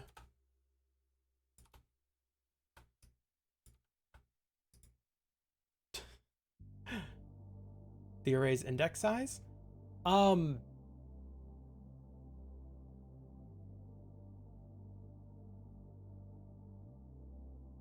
No, wait. No, wait, yeah, Fair, because all we have to do is just see what's in the area that we're hovering over to know if it has a base in it. We don't, strictly speaking, need to have another array that just handles this. Or not. Yeah, we don't need them all to be unique names, do we? We just need to know that base is being hovered into an area that has something that's called base. Delete them both. Oh, yeah. Yeah, actually, that might just be easier. Instead of, because... close that. No, let's go with the changes I made to it. Okay. So let's get the creature mover to work, movement manager to work. Because when the movement manager works, then we'll be able to do the merge again. Because right now I broke the creature mover. So what this does is, mouse position gets my current mouse position. If I just clicked, and left mouse button is released, trigger. Okay, and we have a creature name. That's interesting. Variable node grids. Which finds the creature. So what we need to do is we need to get grid area, then that.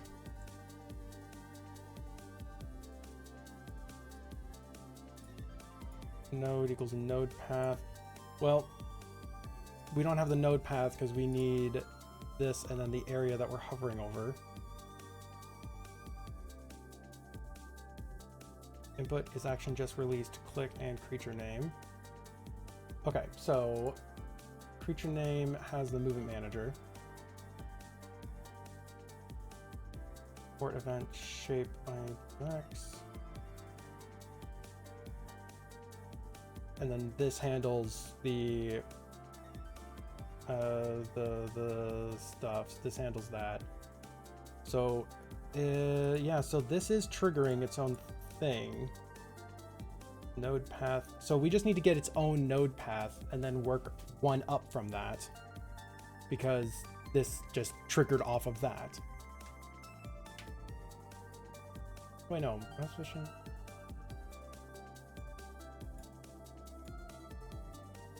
Is this even needed like this anymore?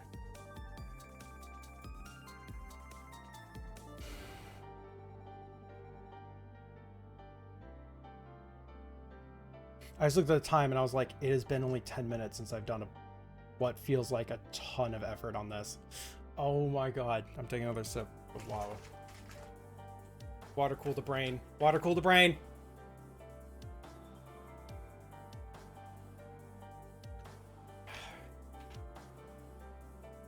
I did this in a very stupid way. That's what we're all learning here. And I knew this going into it, but I did this in a very stupid way. But I did it in the only way I knew how, which was a stupid way. Okay. Start feature node So this gets the node that we are on and the node path that we're on. And the node path is all this stuff with the creature name, but we don't need this. We need the node path of what triggered this. This is now incorrect because it'd be creature name, but we would need the index name. Yeah, so this function is what's causing us a problem because we're like, finding the creature, but main grid, like %, that's not correct. It would have to be, area 3, but we don't know which area we're in, so we have to find that. So we have to get the node path for where we are, which means we need to get the node path for what area we are currently hovering over. So this needs to tell us the node path. Wait, new area name 2, get node area name 2, node position.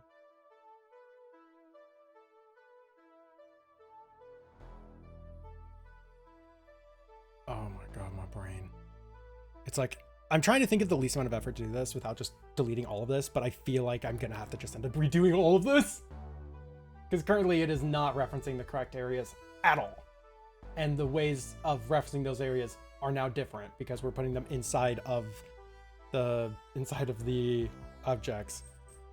Refactor time. Feels like it. It feels like it.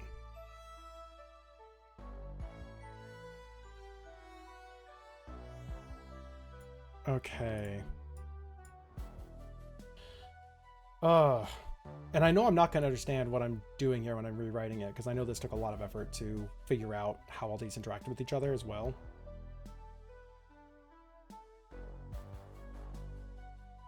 On area 2D input event, if we just clicked on this area 2D, we get the name, we tell the move creature function our name. So now we go to move creature, name, and all it does is just update the name in here, which is fine, whatever. That's really inefficient, but whatever. It says that it tells the previous position as our current position right now, which is, I guess, always going to be 0, 0, so that's kind of null. So I go on.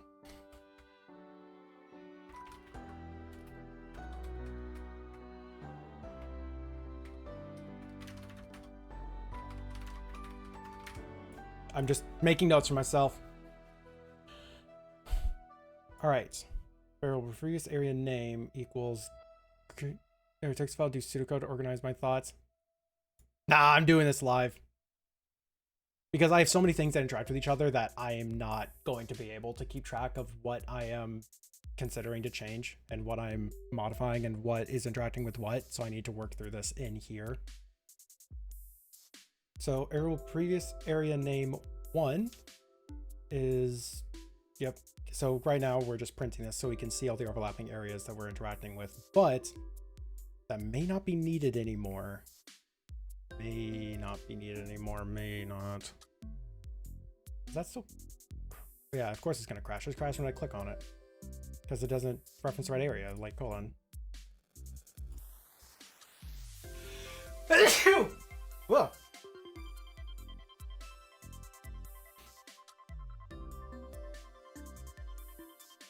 Wait, why is this thing failing it?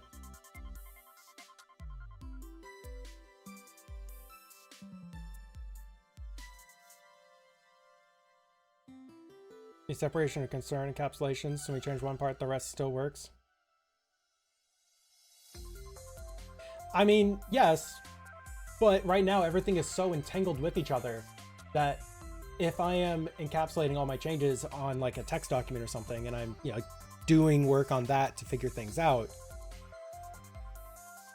I will still have to reference so many things over here that keeping track on that other document is not worth the mental headache.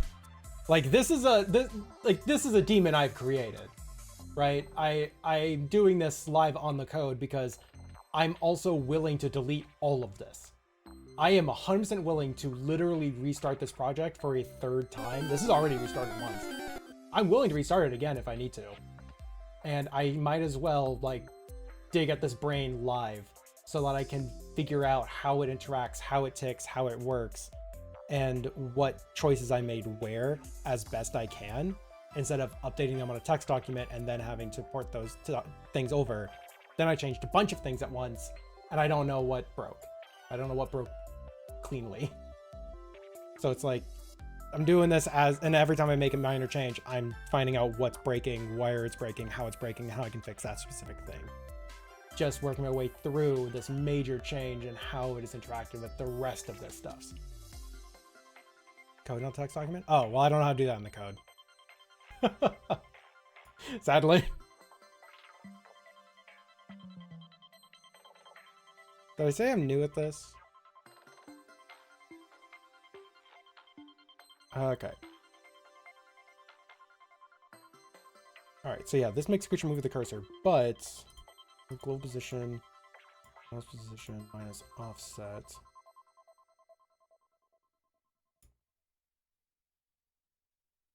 Node path. Okay, so this is what's failing this, is that this is not a valid node now.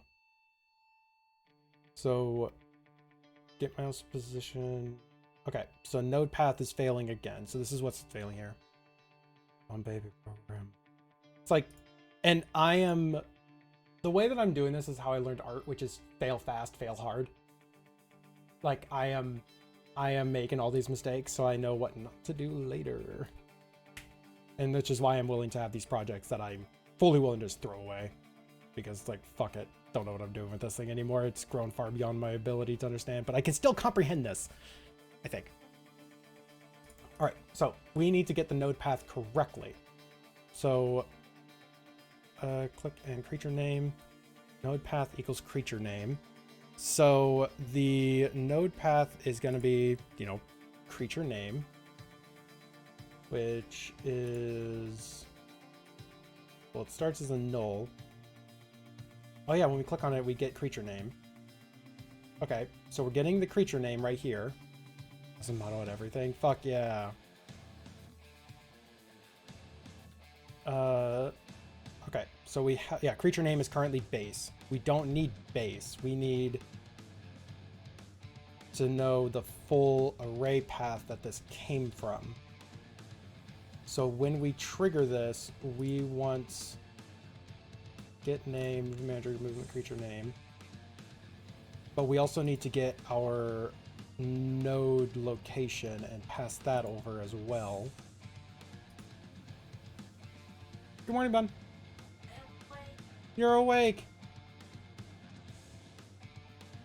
Headaches are happening. I don't have a camera on. Yeah, headaches are happening. I had to make a fundamental change to the code. Oh. Good job. Yep. I mean, this is what I get for, you know, spending 3 months away from the project. So I'm trying to figure out how best to fix all this. Thank you, Kit, for being support. It's a lot. I need support now, that's for sure.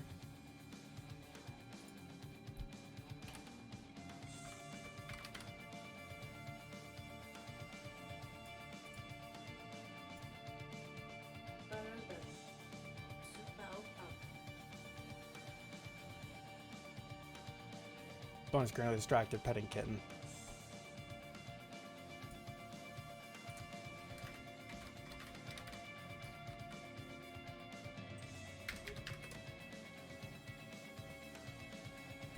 To get absolute path of a node.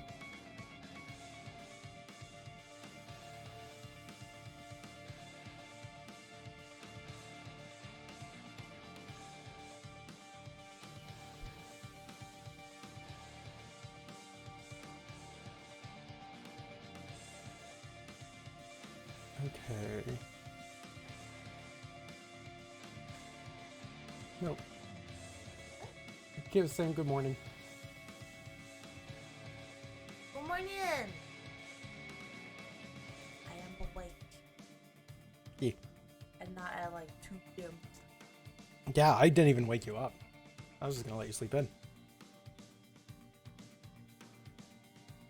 You know, That doesn't surprise me too much.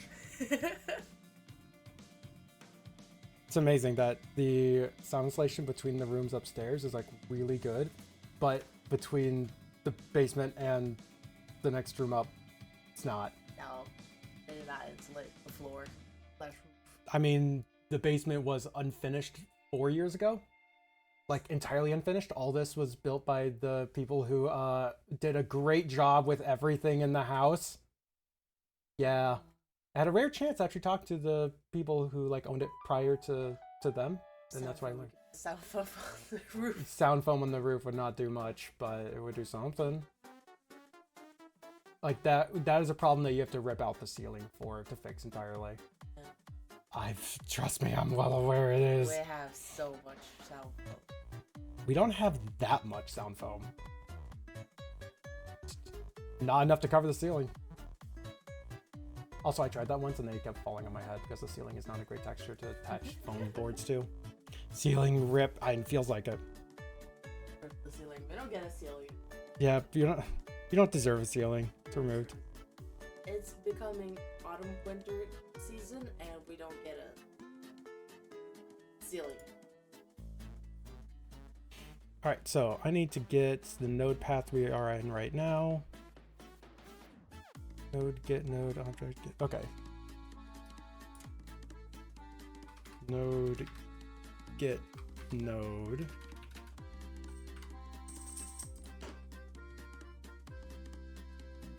Oh, no, it's not declared. The speckled ceiling? It's not a popcorn ceiling. It's like, yeah, I think speckled is the best way to call it. Just a warning, matching patterns is very hard. I've done it with only small closet space. It's textured, yeah. It's like, it looks like they just took the roller to it. So context as well. The previous owner of this house bought the home, owned it for 2 years, and in that 2 years did a ton of renovations and tried flipping it. I guess did flip it. I bought the house off of them. And he put more Y in his DIY than I'd really care for. Just yesterday, for anyone who saw the video in the media channel, but I was fixing a door because it wasn't latching right because it just sagged a bit, right? Whatever, that happens. And the fucking door, I had to remove it from its hinges entirely, re-screw all the hinges because every single hinge was loosened for some reason. Some of the screws actually were like de-threaded entirely. So like this guy had like really tried his best with bad tools to fucking get this door on. Finally got it back on. I bent the hinges like, to adjust for the height difference. And then I had to sand the top of the door because now it was grinding against the top of the door frame. Like this, and like all of the hinge work there was like really kind of quickly chiseled out. It's like, God damn it, dude. It's not the best, cleanest work or the goodest work. Yeah, anywhere in the home I can tell when he did any work on it. And that's the same person who did this ceiling. To make a circular head to make a spackle pattern, that tool makes it easiest. I did DIY by using a large pickle jar with a shopping bag around it to match the dapple pattern. See, I actually don't care if I match the dapple pattern because he didn't care. Like, there's very clear lines. And like some spots where like the spackling is like a lot thicker than otherwise. And like, I'm good with my hands. I'm really willing to redo the ceiling. All right. Good with your hands. Yeah, I'm good with my hands. Bun says Ayo. Ayo.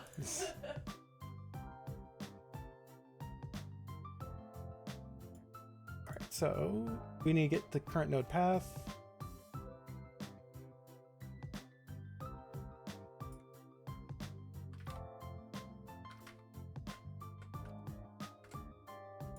Does that get the current node path? Or no, then I found a base. Dang it.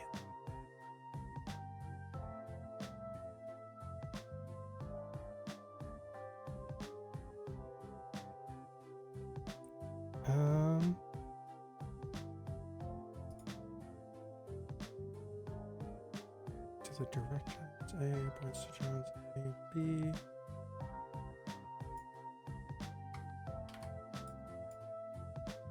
Nope. Lifting drywall to the ceiling sucks. Bring a friend, wear a helmet. Oh yeah, no, that I was not going to do on my own. Like, I am good at doing a lot of stuffs, but a lot of that includes knowing when it is far beyond my scope. It's like, yeah, no, that shit sucks. Drywall to ceiling is like probably one of the worst things I can imagine. But, you know, it might be needed. I don't know. We'll have to see what ends up happening. It's like, there's a long list of stuff we want to do in the house. We're filling stack of drywall once, never doing that alone. Oh, God. Yeah, no, that's downright dangerous. How to get current node path Godot.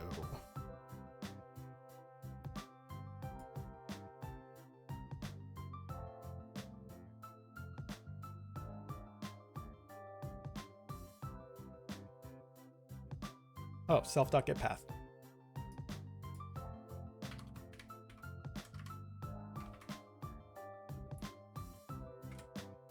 Done. Cast DIY everything stage. Save for big job now.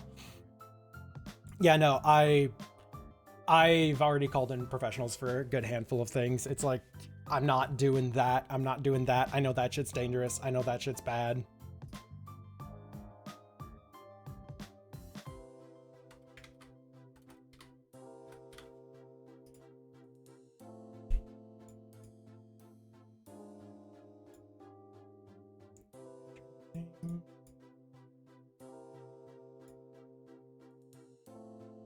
Okay, so we get our path.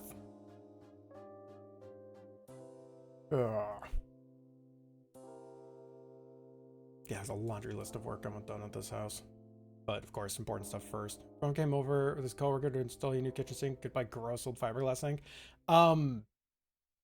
My sink was not installed correctly, and I know that this fucker installed the sink.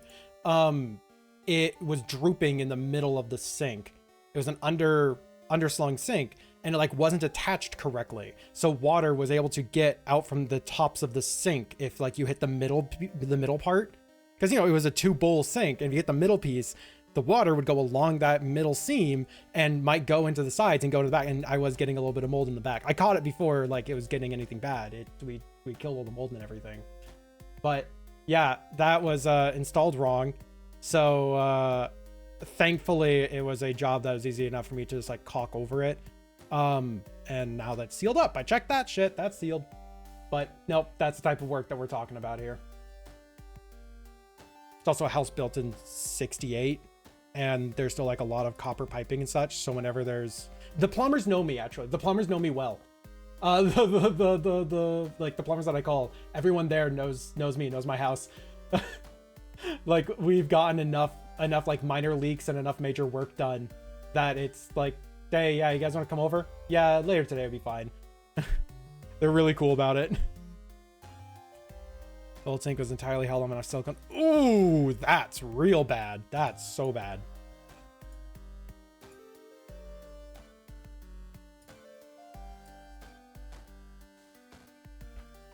Yeah, you don't want that attached. I guess if it was just fiberglass, then like theoretically it's light enough, but then you fill it with water and dishes. It's like, no, it's never going to be strong enough. God, I wonder why they kept adding more freaking silicone to it.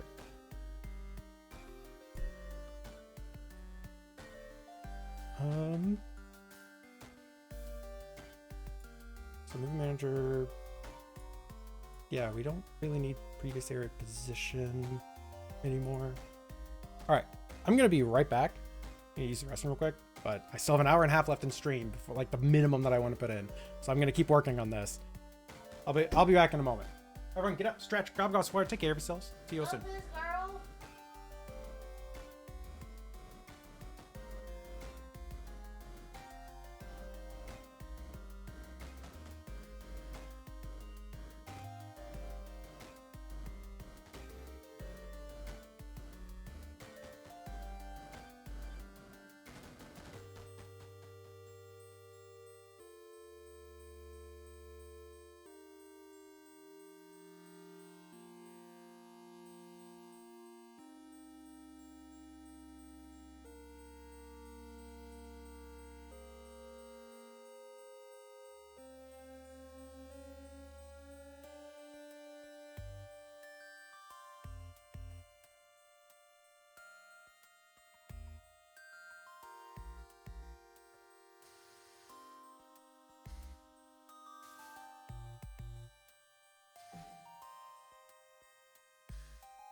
Thank you, boy.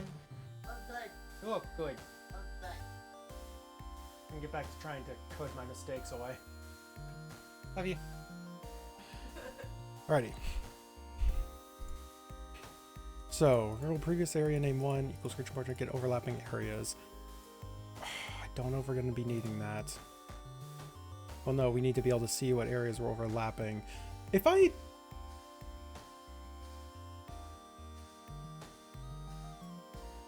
Sorry, I'm just trying to think. Get previous area name, input, click, current area, position. Sorry, the word position just isn't a real word to me anymore, and I hate it. Area, print current area. Yeah, this is just me trying to see what areas I'm over. Okay. Area name 2. Variable node manager node dot position. So move creature. So this is the move creature, and it's name, yeah, whatever.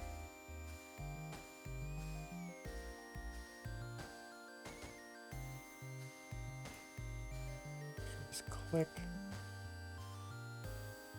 Position equals current area position. So we just release it, and that does that.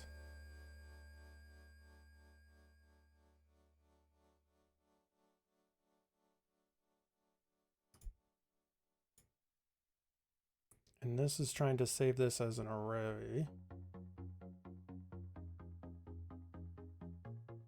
Yeah, so we're still having this problem with creature pointers getting multiple overlapping areas and trying to put multiple names jam it into one thing. But mouse position offset. So now we have the mouse position. So it's not creature name, we need creature location. Name equals name. So this should get the whole node basically.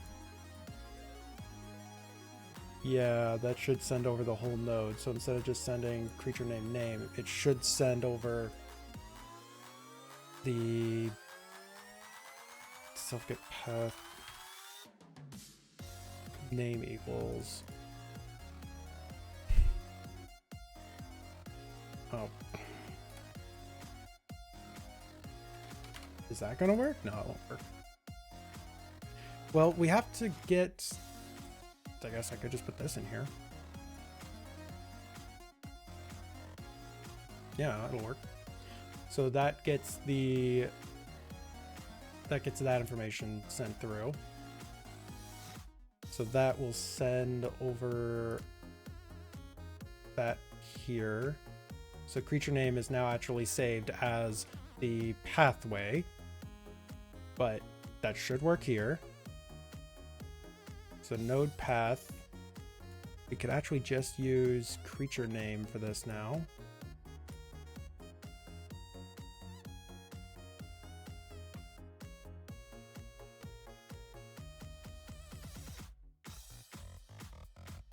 Then this would just be creature. Oh my god, this keyboard. The things are so high. What?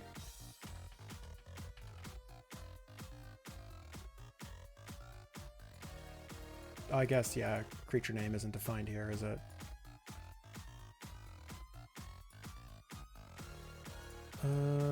Variable creature name. How do I do that best? Because this is a process that's through Delta here. Like creature name is, I don't, creature name is defined. It's defined up there. Why are you telling me that creature name isn't defined? Not creature name 9. Yeah, creature name is defined. Why are you telling me it's not?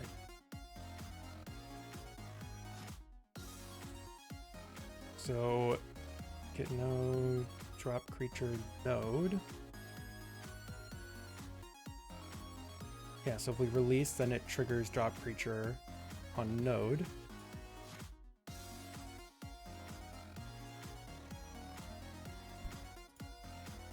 And then this node equals creature name. Whoops.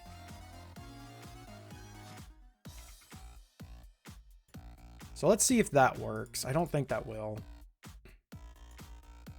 Oh, oh my God, that works. Huh. Oh my God. It's something that worked. That's what I did. Oh my god. Right. Son of a bitch. Okay. I wasn't expecting that to actually work like that. Well then.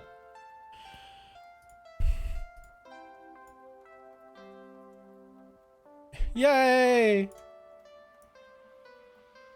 I feel like that works in a way I don't know, and that's probably worse. Okay. So what was that weird thing with it moving the stuffs around? So like, I do that. We do that. That is correct. We stack them. And then they got deleted, and they're all saved in the array. There's still some funkiness going on with moving them around. Huh. All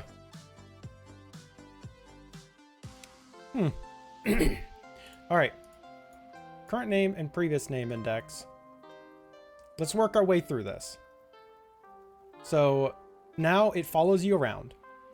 When you let go, action just released, click. So it gets the node, creature name, and creature name is saved in the thing. In variable stored, it will move a creature. Something works, I don't know. Yeah, exactly. I feel like it's not good. The creature name. Yep, if there is a creature name, which means that we have picked up something.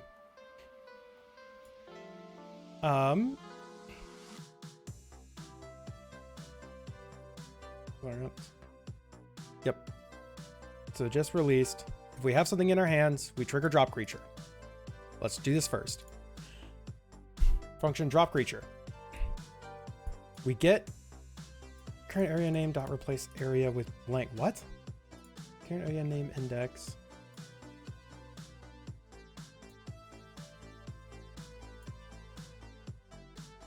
What is current area name? Okay.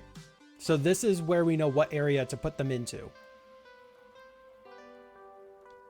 So our previous area name index is going to be whatever is labeled as previous area name. We just replace that. And then the area name is this. So let's say we have creature. So we need to make sure area name is correct. That is so important. Previous area name 1? Why does it have a 1 on it? Why is that an array? Figure it out in just a second. Okay, we don't need to be seeing these right now. It's just a lot of extra stuffs down here that's not important at the time being.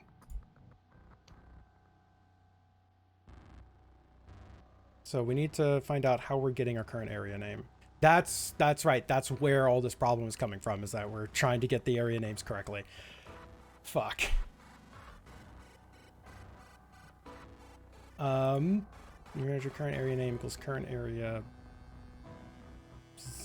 So that's, So we find the first 0 in the array? No, that's not find the first 0. New area name equals new manager dot current area name.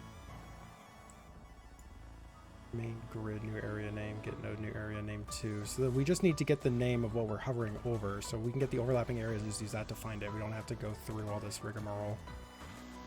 And then we get the node position as the new one, but like the node position is always going to be a 0, 0 because each area is a 0, 0. So we need to know what area we just entered, or what area the creature area just entered. Creature pointer area. So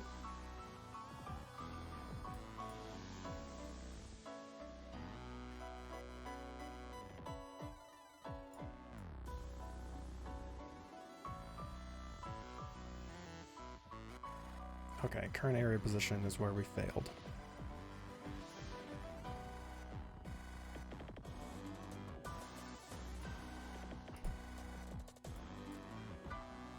Just when these click position equals move manager current area position. Why is that move manager current area position?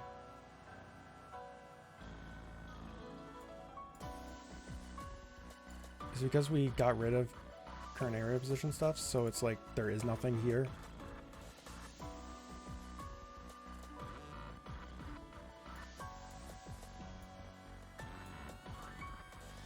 Here's area name.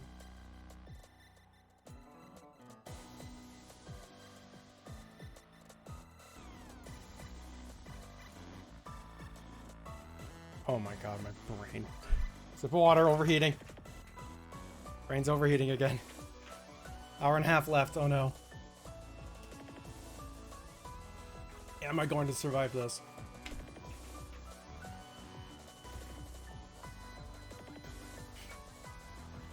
Okay. That's you. So current area, whenever we overlap an area. See, now we have this problem again. So we're back to this problem, right? Where I need to find out how to get just the area that I'm hovering over. So I know this fix is going to be solving stuffs. It'll solve a lot of problems for me, but like also this didn't fix this problem. Yeah, she has cute sneezes. Absolutely true. Oh, let me put the new emote in chat because I know it's going to be relevant here. There we go.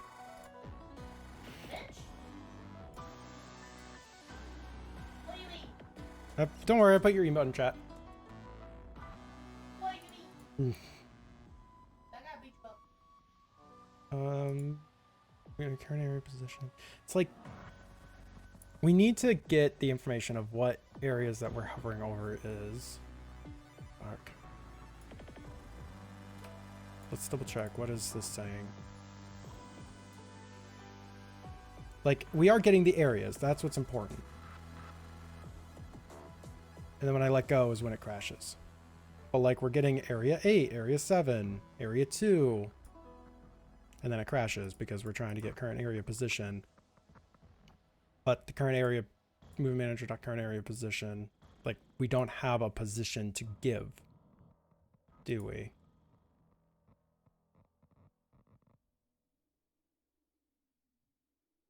I guess my current position is wherever movement manager position says it is, but that's not super relevant. Position, movement manager, current area position. Like, what happens if I just set that to 0? Oh. Wait. Oh yeah, no. We have to have, it's like vector 200 or something? I'm tabbing through everything way too fucking fast. Vector 00, let's try that.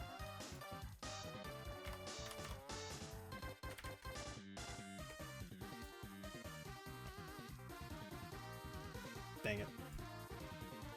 It's vector 2. What? Okay, let's see if that works.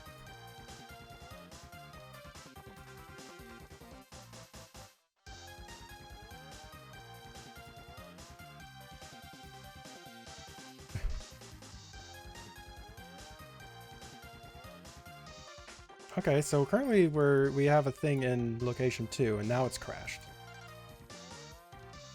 We're trying to... Okay, so that's fine.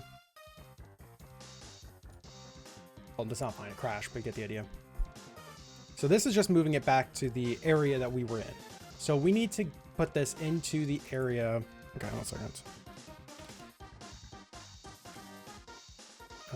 Relocates to the center of current area, or of area we came from.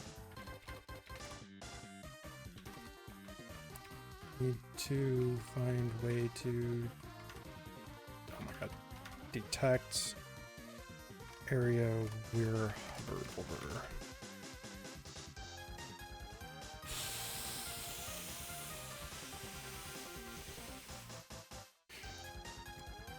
So when we're released,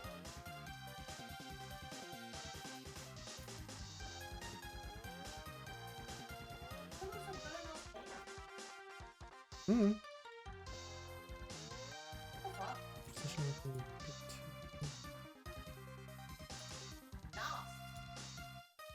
Current area, get overlap areas, current area. It's like this is valid. We only need the area 1 though.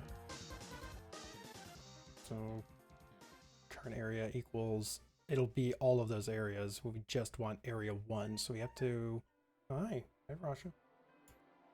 1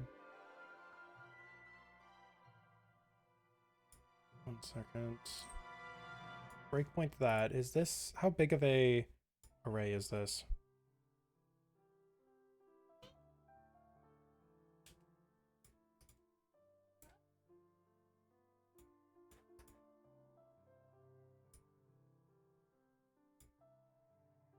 Okay, the array is just 1.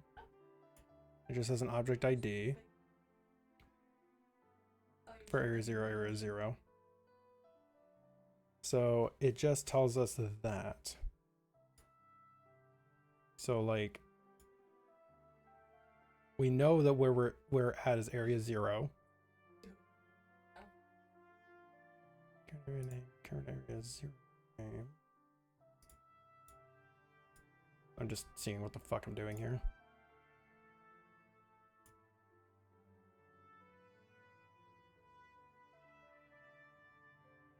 And this makes movement managers, current area name. Be current area 0. Why is this an array?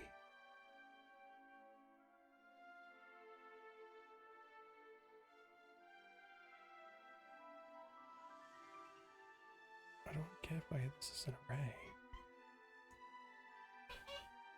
Hit 10.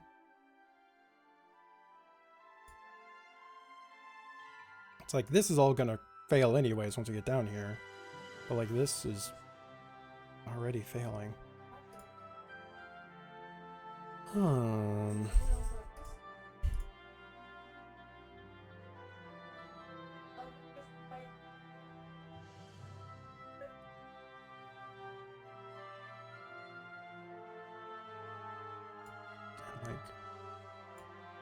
So like this can move around just fine. Then I spawn another one. And if I hover it over this one, oh, surprisingly it doesn't crash it. It does tell me that the creature pointer exists. We don't need that.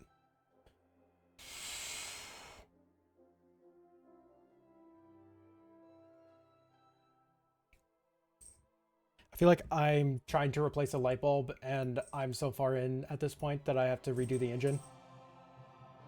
It's like that's I'm feeling that right now. The Malcolm in the Middle scene.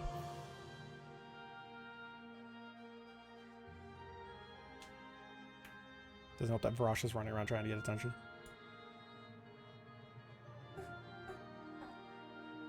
Okay. Manager area. Position 0.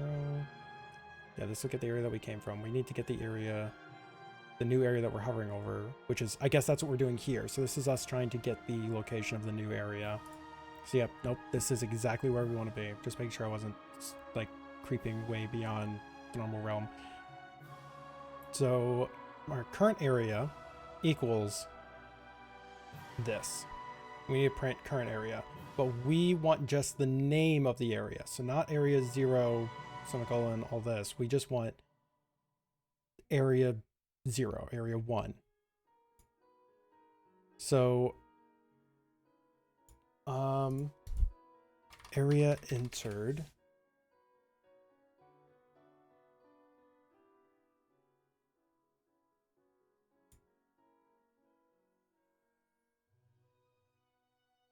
I guess I want to get overlapping areas.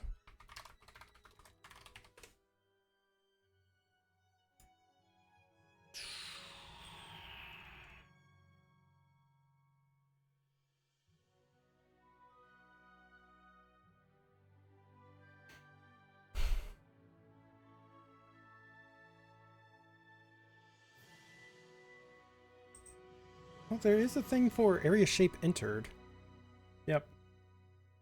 So on creature pointer area entered, I think that's valid in this one. Emitted when a shape 2D is received area entered shape of this area, whereas monitor to be set to true. Shape index and area shape index contains indices, interactive shape, Ooh, shape index. didn't do anything. That was that. I know, right?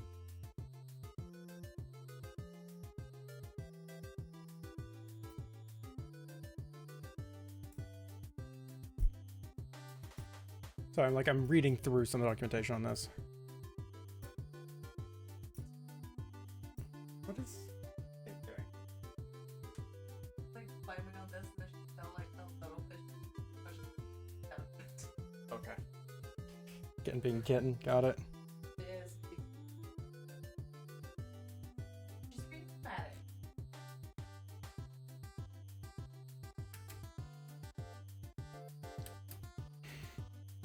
Alright. I'm in a whole new area than I thought I would be. Oh my god. I'm reading through literally just the basis of an area 2D node. Like get overlapping areas. Listen, intersecting area 2Ds. Overlapping areas collision. 2D collision layer must be part of this area's collision mask in order to be detected. Okay, fair. For those reasons, collisions are all processed at the same time.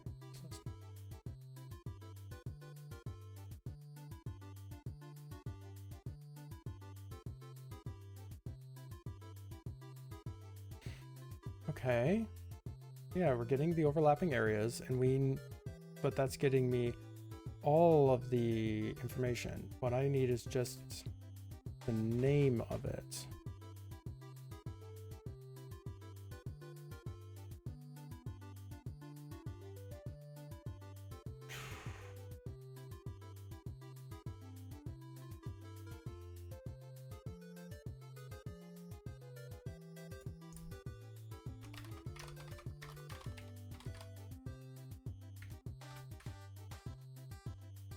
Okay, just get overlapping areas, names.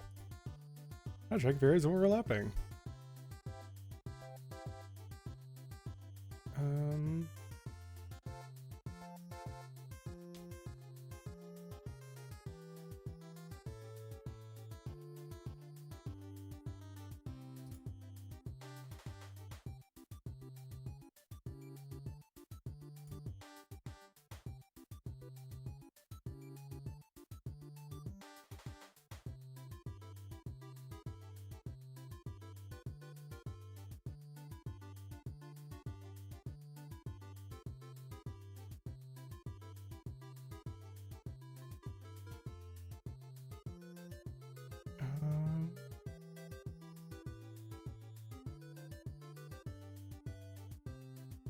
So I'm reading through what people are doing for here.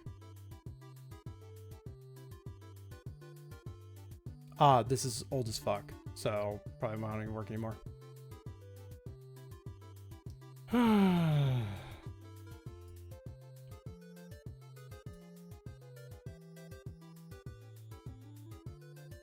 Check overlapping areas. I'm just gonna pull this up on the main screen. Like, this is where I'm at right now. Just reading through. To get that cream, how creamy. How old is this? July 2019. I think this was before the new version. In position area and check for any overlaps. It takes time for physics to update overlaps. When update is done, typical functions of the area get overlapping areas. Go back before you visit at a constant rate. Okay, this is just saying to do in a physics way. Ordering gameplay or character, we're just stepping at different fields. Depending on the field is different areas you trigger. Ordering a check type objects currently with no idea how to do so. Create each group of field and checking the overlapping areas. This is area and group. My field above, do stuff. Okay, this is like, yeah, I don't want to do an if-then statement for all 25 different things.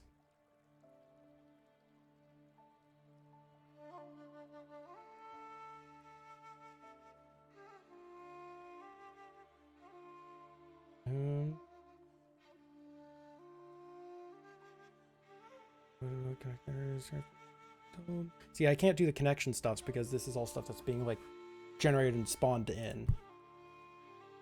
I blanked. What are you trying to do?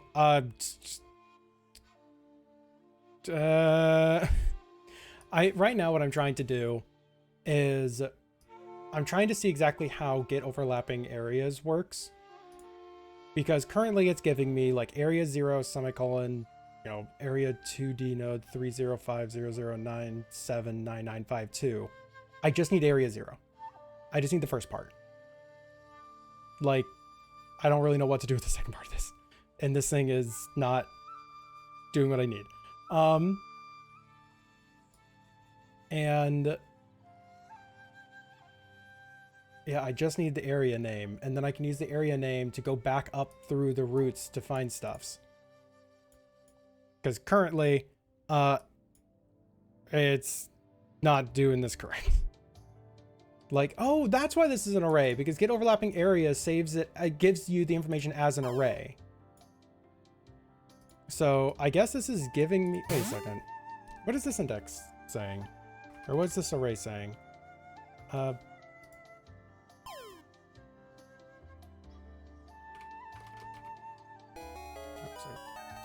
Print movement manager dot current area name.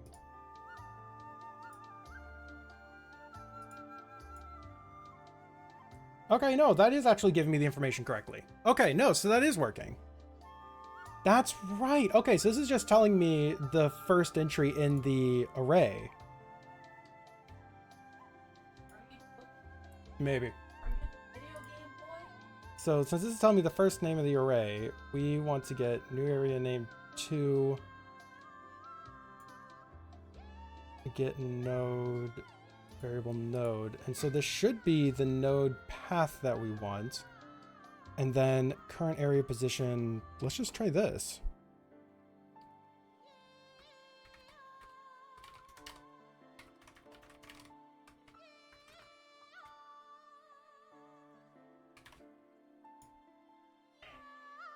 What's this do?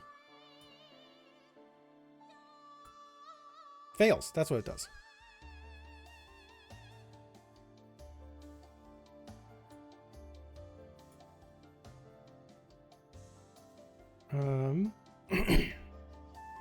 New area name 2 is this path.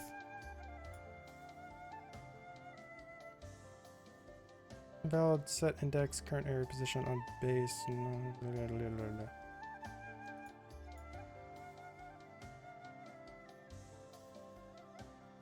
Current area name. Well, I'm trying to save. Oh no, this is grabbing the path again. So wait, do I even need this?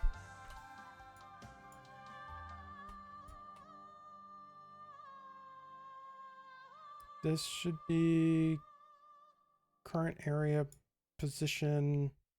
Like, I don't think we need this because we have, well, no. We have the name is up here, and that's just the name. This is trying to give us the absolute path of it. Equals.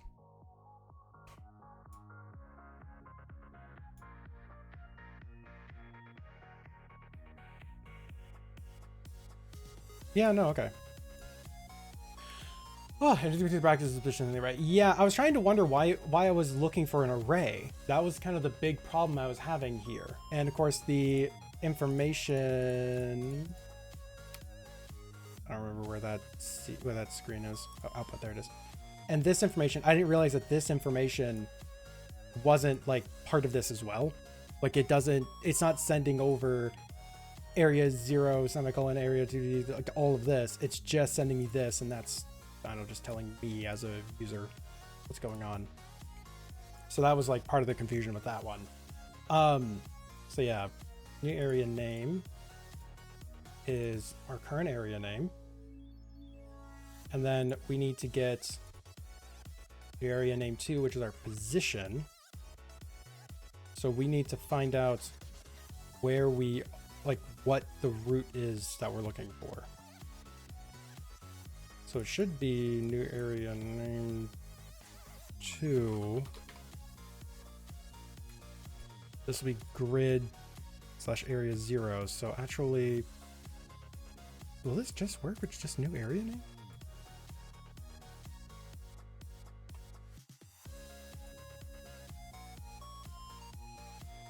that failed again. Wait, why am I trying to put an array in here? Dang it. Oh, because I am trying to put an array in here. Currently, that's an array. So we don't want the array version. So we can get the path of it. Oh, this is so silly.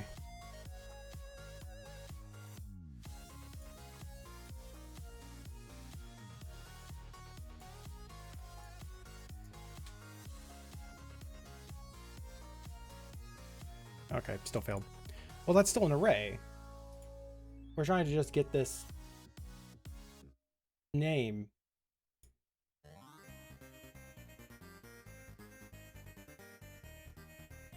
And the array size is still just a 1.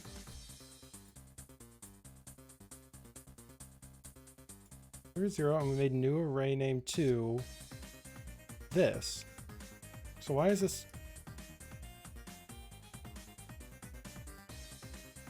Set index, current array position, value type string. So we don't want a string? Oh. So we get the node, variable area name 2, and then run this again. Watch it still give me a string. Yep, still give me a string apparently.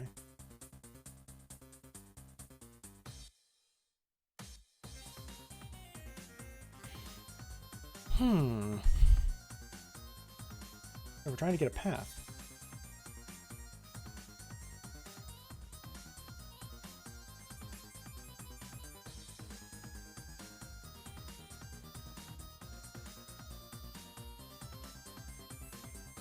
Does this even matter? If variable type is currently in an array? Fuck if I know. It's being created by the get overlapping areas thing. Okay, get overlapping areas. Returns a list of intersecting area 2Ds. The overlapping areas collision object 2D collision underscore layer must be part of this area's collision 2D collision mask in order to be detected. For performance reasons, collisions are all processed at the same time. This list is modified once during physics steps, not immediately after the objects are moved. Consider using signals instead. Yeah, but I can't use signals. I can't generate signals like this. Because I'm looking for specific things. Crumble, crumble, crumble, crumble. All right. Yeah, it doesn't tell me what this is generating. And like, granted, I am printing it, but just because I'm curious. Yeah. Yeah, it's generating an array. I guess I can try and look in here.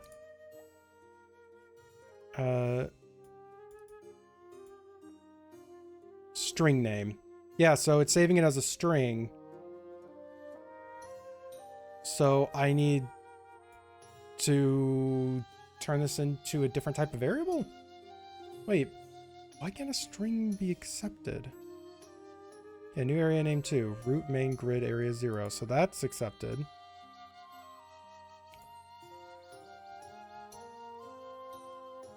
Yeah, new area name 2. Carry encoded object as ID.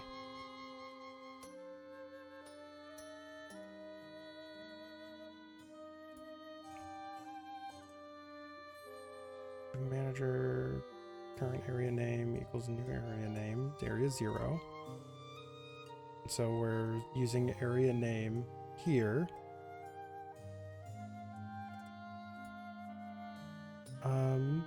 Let's just try new area name just outright, because that's area 0. Nope, still failed because it's still string, duh.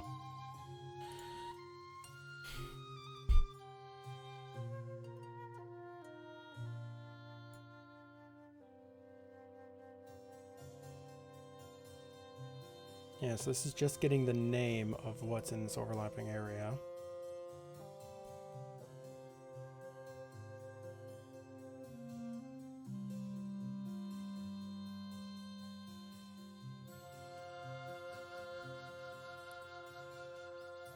I wonder if I could do dot path.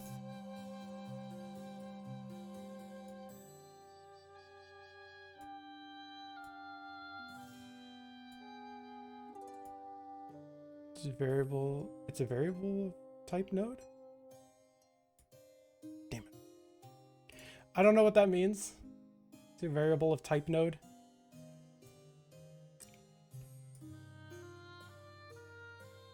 Like, what I'm confused about this is this worked before.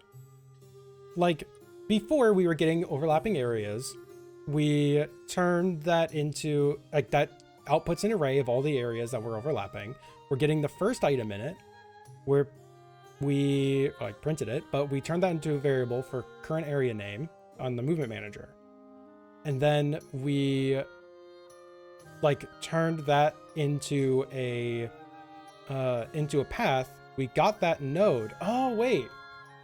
Okay, so I guess we have to turn it into a node using new area name 2, and then this can just be node, because that gets the node path for that? Like, is that variable converting it over? No, it's not. It's a texture rect. What the fuck?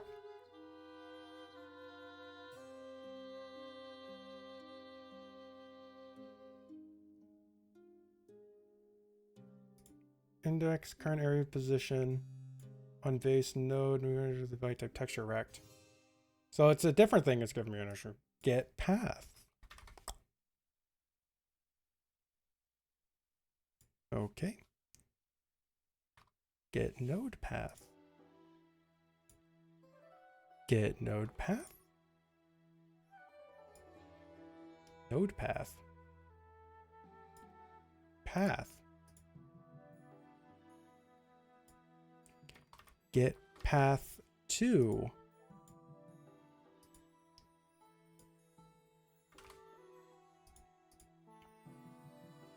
Fuck it, let's see if that works. What is creature pointer? Creature pointer is a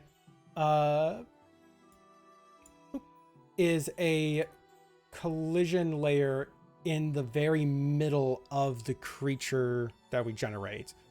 The creature pointer is there so that it can be precise that the middle of the creature is overlapping something that's relevant to know that we're pointing at another creature. And we're using that to help detect what we are finding and why we're there.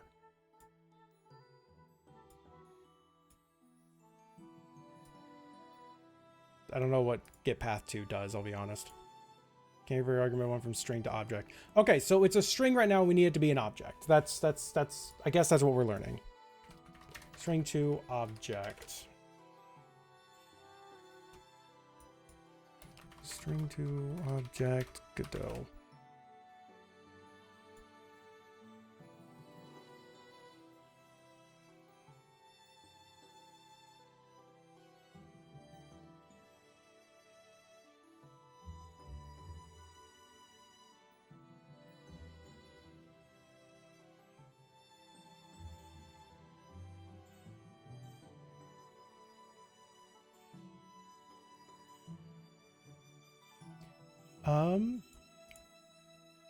Find node might actually work.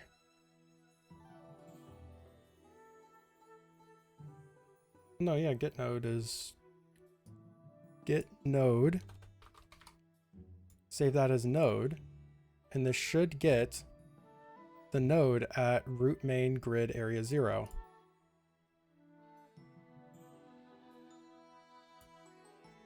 Now, does that save it as the correct format? No, because current area position doesn't like my texture recs, I guess.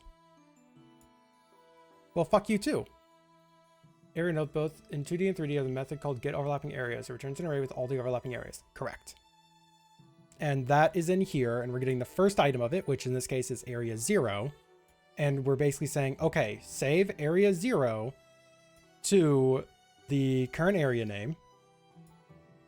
And now we are using the name area 0 to get the path to get, so we're saving that to new area name 2, and we're using that to get us a path that'll allow us to save its path as well. So we're trying to get the name of it, and we're trying to get the path of it. Now, granted, I could probably do this with just the path, but then I have to like check every single freaking time. 68 months, you almost have the funny number, what the fuck? What a stream to tune into, where I literally, my brain is overheating. Hope you're having a lovely day. As long as the support. I'm like crying internally, and I drank a lot of water because genuinely my brain is hot right now. Yeah, so right now the problem is that it doesn't like any of the values that I'm putting in here.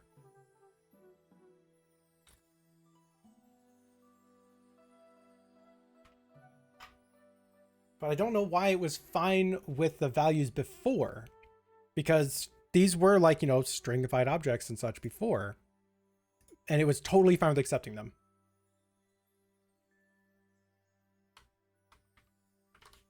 Petition. Like what? No dot position. Like, let's just see if that does what that works. And it's exact copy of what we have below it, but yep, that failed too. It's like, then why did this work? Because I spelled it right.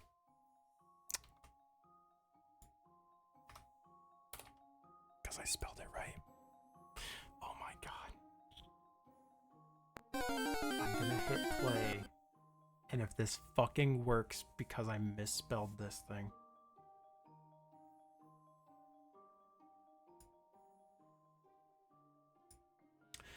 God damn it.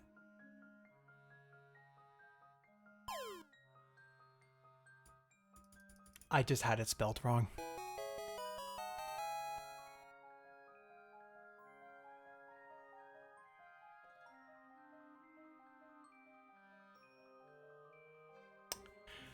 Ah, a classic.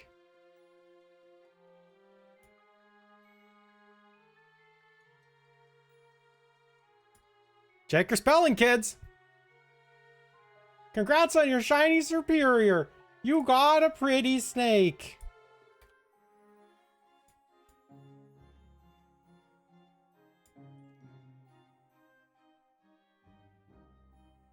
Ugh. Now, what's weird about this is that it's current area position, so it's not moving us over there. What we need to do is we need to make our current area position bring us to that node. Superior Smasher Pass. Smash. It wasn't in Smash Brothers. What do you mean? All right, so we have the name, we have the position. Now we need it when we let go, it will just drop us there. That is the big thing. So when released, it will put itself there, but we need it to move to that location. So drop creature, current creature name index. So we get creature name, replace area. So this is for the index. This is for the index. Yep, that's correct. Previous and current area name. Area check. So we check the area, just hover it in, gets the number from it. Okay. Looks for the area originally came from, removes the text area from it. Okay. So it's checking. I'll be honest, my brain is like overheating. I feel like I need to end stream soon, just for my own fucking sanity. But I wanted to do 4 hours of Godot, and I don't know what else. Like, I am so lost with myself, because every single time I do anything, I come right back to, hey idiot, make your fucking merge function. Like, if I take a break, I'm not coming back today, because I don't really like a 10-minute break or something when I have an hour left in stream is so negligible. Like, it's not going to be enough of a break. I would need like 30 minutes or something to like really just let the brain just completely stop. And at that point, it'll be so much later in the day. It's like, I don't know if I even want to come back at that point today. Granted, I also haven't been doing anything in this for 3 months. And I just now realized all my game dev streams have been like at most 3 hours, because it was a lot of brain. Oh no. Programming is hard. It's really fun, but it is definitely hard. Hitting save real quick.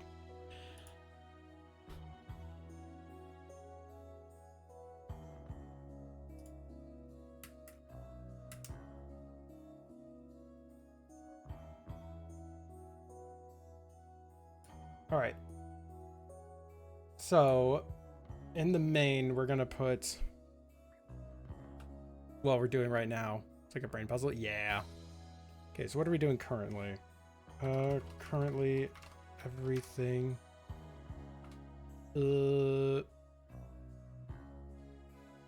is currently creatures spawn inside of the appropriate areas. Need to have the creatures able to move between areas when you drop them off.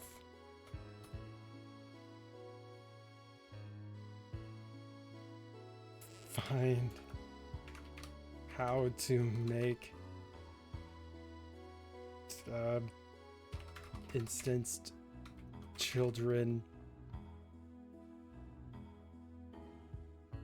change path locations. It's like, how do I phrase this? Okay, this is where we're at right now. I'm probably going to actually commit to putting a game dev stream in the weeks just to like get myself back on this. But I'm gonna have to be very cognizant of like, it might be like a 2-hour long stream. Because I can feel that I won't be learning anything past this point, and that's when I'm really concerned about. That's why I'm really thinking I'm going to be ending stream here soon, just because I'm not learning shit. I'm just going to be trying things and slapping things together and not like recalling what I'm doing different. I've already done that bit, so I think I'm just going to have to end the stream. Maybe I'll go up to 4 hours in future times, but I can't with the current times. I was doing something.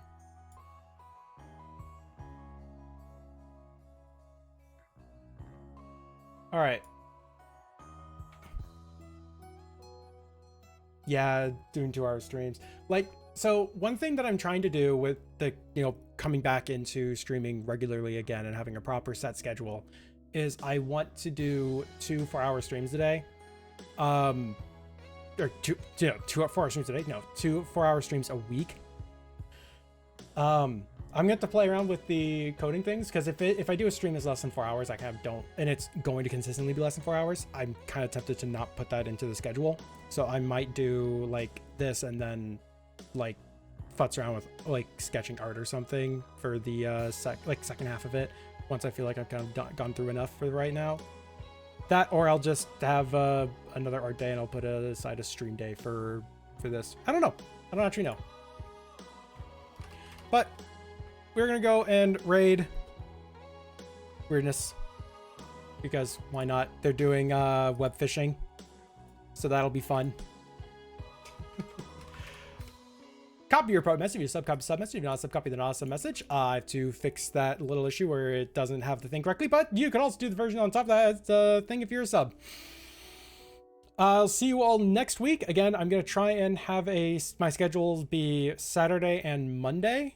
I may play around a little bit with the timing of things. I may play around with the days a little bit, but I do want to have set schedule stuff. So I want to do at least 2 a week, trying to get back into doing this like properly again.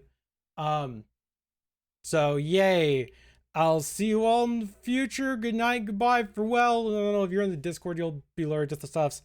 And go and spam Weirdness all the hearts. Even if you don't plan on staying, that's totally fine, but at least put on a good show for me. Like, come on, make me like, just put a bunch of hearts in there. It's just that easy. Hold on 1 second. Or else. But yep. See you and goodbye.